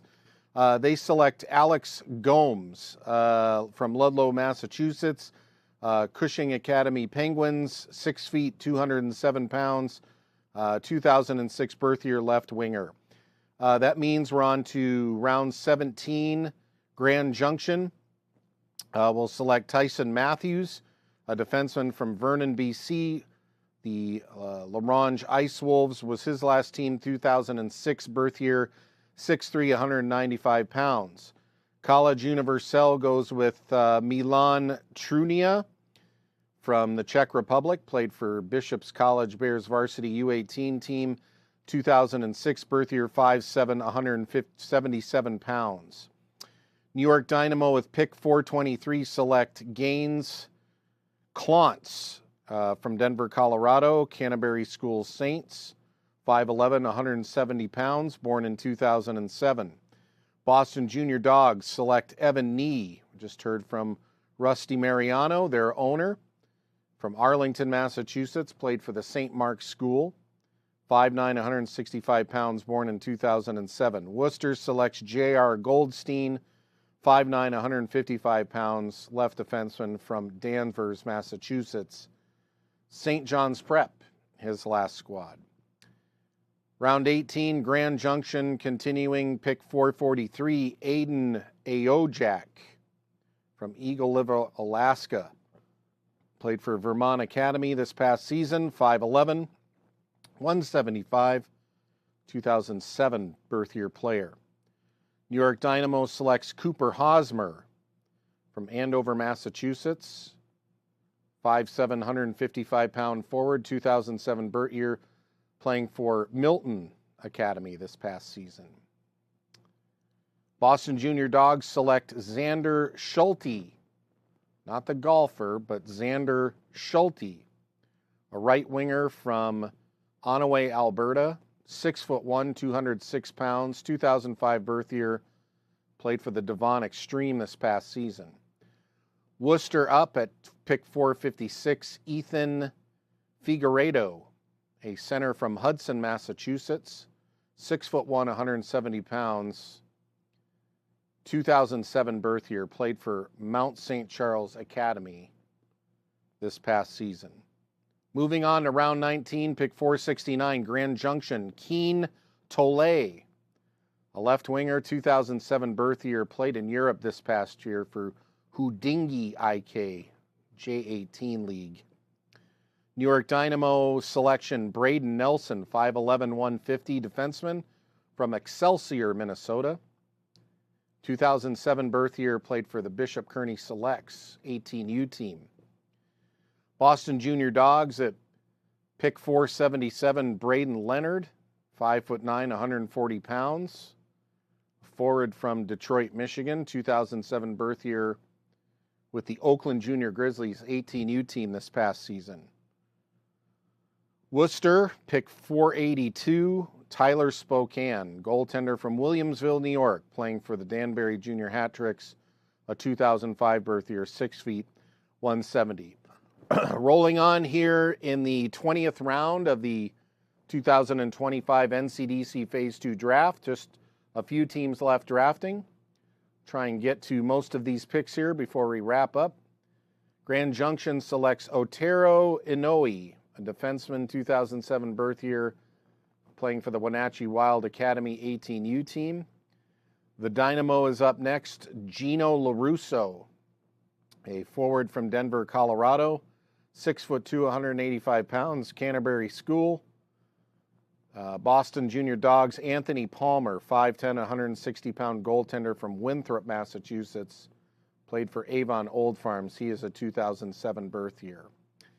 Back to Grand Junction, who I think may be the only teams left here. Nope, we have the Dynamo continuing as well. Grand Junction selects Connor Lee. He is a forward from the Penticton V's, 2007 birth year. 6 feet 170 this year. Limited action with Penticton. Played in 17 games during the season. New York Dynamo select Adam Moeller. He is a goaltender from Stockholm, Sweden. Pretty good save percentage this past year, especially in the playoffs. Kept it above 90%. Good size in the cage with 6'3", 185 pounds. Played for Vasteras IK junior team in the Swedish Junior League. So again, before we wrap up and get to the final draft picks, want to make everybody aware again of just a couple of quick important announcements. Number one, the NCDC has a new website, so we hope you check that out. Number two is the fact that the NCDC and USPHL will be playing on Black Bear TV. So all of the games, regular season, playoff, showcase, all-star, and otherwise will be on Black Bear TV this upcoming season for streaming. We've been in contact with teams on how to get set up. We have some great partners with Visaic and Spidio and Videon that are trying to make this happen. And ultimately, at the end of the day, I think that the exciting thing is that you're going to be the onus will really be on the teams to show you what kind of production they have. So they're all well aware of this, and whether that's highlighting their video work or their play-by-play talent, it'll be an opportunity for each and every one of them to really do their own thing and stream on Black Bear TV, which is a fairly new platform for those who don't know on Black Bear TV or weren't around with the interview with Murray Gunty. Black Bear TV was started basically as a higher quality option to watch youth and scholastic hockey games inside arenas. And primarily those are arenas owned by the Black Bear Sports Group, but there are approximately 16 more venues outside of the Black Bear Sports Group that have Black Bear TV installed. And basically it's just taking a high quality Spidio camera that's shot in 4K HD and following the game through AI technology like people have not seen before. So it's much more of a high quality experience. It's anything but security cam type of footage that people may be used to. So the Black Bear TV went on the air in late August in 2024. Since then, we have streamed 26,000 games, and overall it has been a really great success. So we hope to continue that and grow that in the 25-26 season with the USPHL. So obviously I'm excited, those at Black Bear are excited, and we hope that you at home will enjoy the new experience. And again, packages for what is going to be called USPHL Plus, which will be kind of the add-on in addition to the Black Bear TV packages. Those subscriptions will be public on July 1st. So plenty of time to buy. You'll have really three options. You have a yearly option, you have a monthly option, and you have a per game option. So much like any other streaming service that you subscribe to, you can watch, basically per show. You can do a monthly subscription or you can do a yearly subscription. So it works pretty much like any other streaming service that you have at home. I do know there's more draft picks, and then we'll wrap this one up. I know we left off with the Dynamo, the Boston Junior Dogs at pick 529, select Michael McGrath. He is a 5'10", 175-pound forward, 2007 birth year from Milton, Massachusetts, played for Pope Francis High School last year. Pick 547 as we move into round 22. Grand Junction selects Landon Fott, a 5'7", 150-pound centerman from Dubuque, Iowa, played this past season for Fox Motors 18U team. It was sparingly, had, 3 points in 13 games. The Dynamo are still drafting, so they go with Nova Scotia native Brady Matheson at pick 553, 6'1", 170 pounds, 2007 birth year, Lawrence Academy Spartans. Matheson last year, 21 points in 36 games, so good for him. The Boston Junior Dogs are still drafting. They go with Jack Taylor from Framingham, Massachusetts, played for the St. Mark's School last year, 5'10", 175-pound, 2007, 9 points in 29 games last year. Still Grand Junction, the Dynamo and the Dogs drafting. As we get into round 23, pick 573, Joshua Fours from the Rocky Mountain Rough Riders 18U team, selected by Grand Junction. He is out of Denver, Colorado. Great place, by the way. 6 feet, 165, born in 2007. He is a defenseman. This past year for the Rough Riders, they don't have his stats, but certainly played in the Tier 1 Hockey Federation.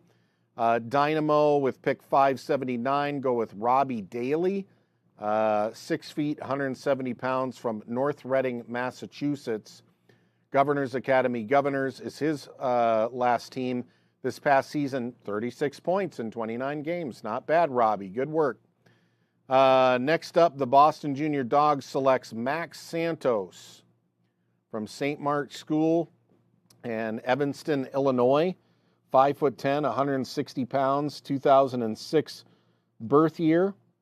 A forward, Max Santos, and 11 points in 29 games. So We continue to fill out the draft here, moving on to pick 599.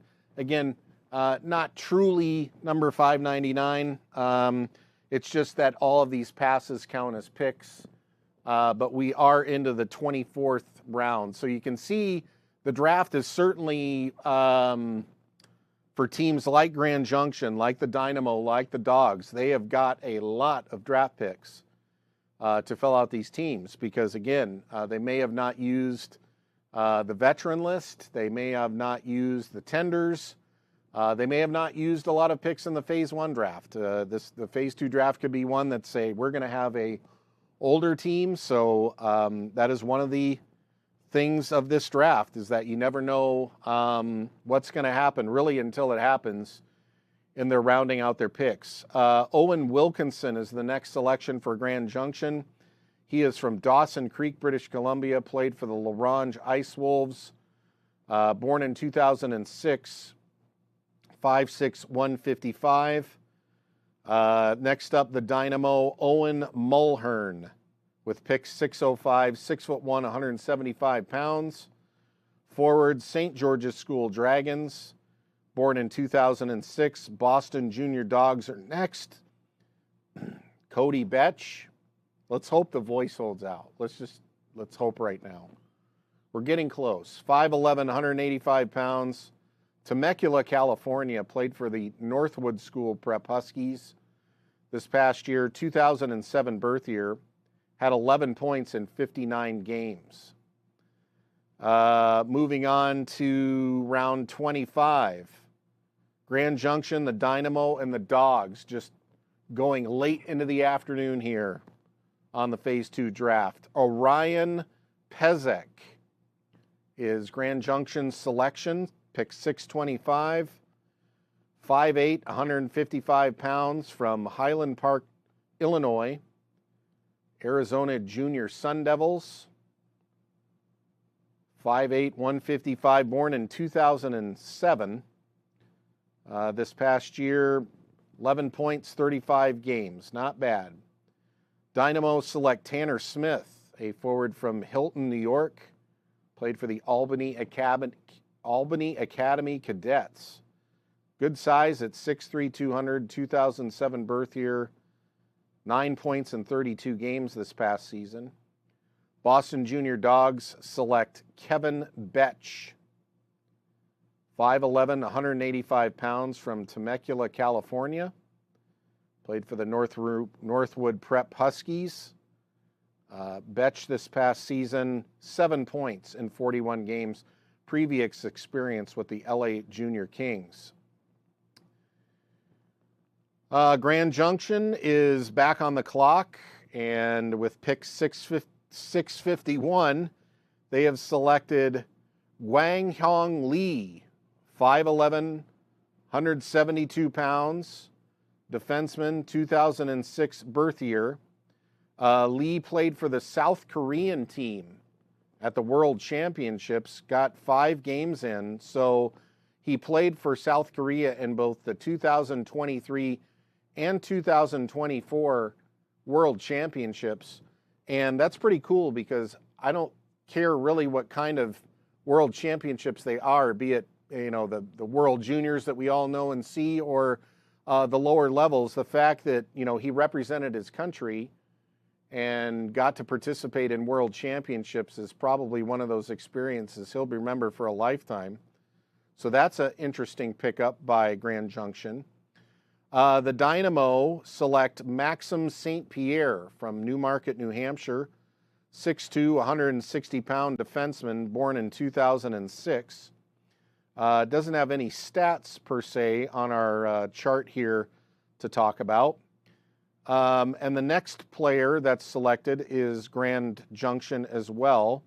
And they're going with Wong Heong Choi. So the defenseman and teammate to the previous pick also has experience playing in the World Championships. So Grand Junction, along with the Dynamo, appear to be wrapping up things here. While we have the opportunity, and we want to make sure that we are thanking everybody. First of all, there's a lot of people to thank regarding this draft. I want to thank Tony Zazowski, Deputy Commissioner of the USPHL, along with Mark Kumpel and Kevin Abrams for being our in-studio guests. It's always nice to sit next to somebody and banter. Ultimately, we're just talking about hockey and talking about the interests that we've got here today, which is the NCDC and the USPHL and how it affects the hockey landscape, how today's draft affects everything. So we want to thank them for joining us. Also want to thank R.C. Like, head coach and general manager of the Westchester Wolves. We talked to him on the Phase 1 draft. Want to thank Tyler Holsky, the head coach and GM of the South Shore Kings. Want to thank Jason Tatarnik, who is the head coach of the Woodstock Slammers, part of that new maritime group that is going to be joining the NCDC. Want to thank Eric Hudson, GM of the Idaho Falls Spud Kings. What a whirlwind year they had, from being down 2-1 in the playoffs to Pueblo in the Mountain Division to winning the Deneen Cup and becoming the first team from the Mountain Division to do so, to, oh, hey, by the way, you're going to be hosting the Deneen Cup in 2026 and you get to come with an auto bid. It has been a whirlwind. But that is a tremendous situation up there, and I know that when we get up there for next year's Deneen Cup, I think everybody will truly be impressed. Also want to thank Russ DiMariano, the owner of the Boston Junior Dogs. Just saw his interview a bit ago, talking about an ownership perspective. Boston Junior Dogs were a team that joined sort of halfway through the season last year and really got things going and ramping up towards this year. And I know they're excited because they have got a great youth structure underneath their junior program for that pyramid of development. And finally, thanking Murray Gunty for coming on. I know his interview was long and it contained a lot of information, but it's always good from to hear the guy in charge. And Murray is the commissioner of the USPHL and the NCDC, has been for about a year now. And he certainly has the leagues going in the right direction. And obviously, part of that is the new exciting partnership with Black Bear TV. So again, we thank Murray for his efforts, his commitment, and ultimately his guidance as we move forward here into the 2025 season. And I, of course, would be remiss without thanking the production team here at the Black Bear TV studios, including my man from Prod 44, Kason Bryden, and his sidekick, Ryan LaMarche. So thank you guys. They're right behind me back here, making sure that we are streaming out to the world, and it's been a lot of fun. So I know the few final picks will be wrapping up here. Again, these teams may have a lot of picks down the road, but we're going to wrap it up here for the Phase 2 draft of the NCDC for 2025. It has been our pleasure to bring it to you live on Black Bear TV, and a lot of fun. I have to tell you that. We always love doing drafts. It has been my pleasure doing both Phase 1 and Phase 2. It's like riding a bike, and always a lot of fun and a true passion of mine. So thank you again at home for watching. This is Alex Kyrias signing off from the 2025 NCDC Phase 2 draft live on Black Bear TV. We thank you for watching. Have a great summer, and we'll see you in the fall.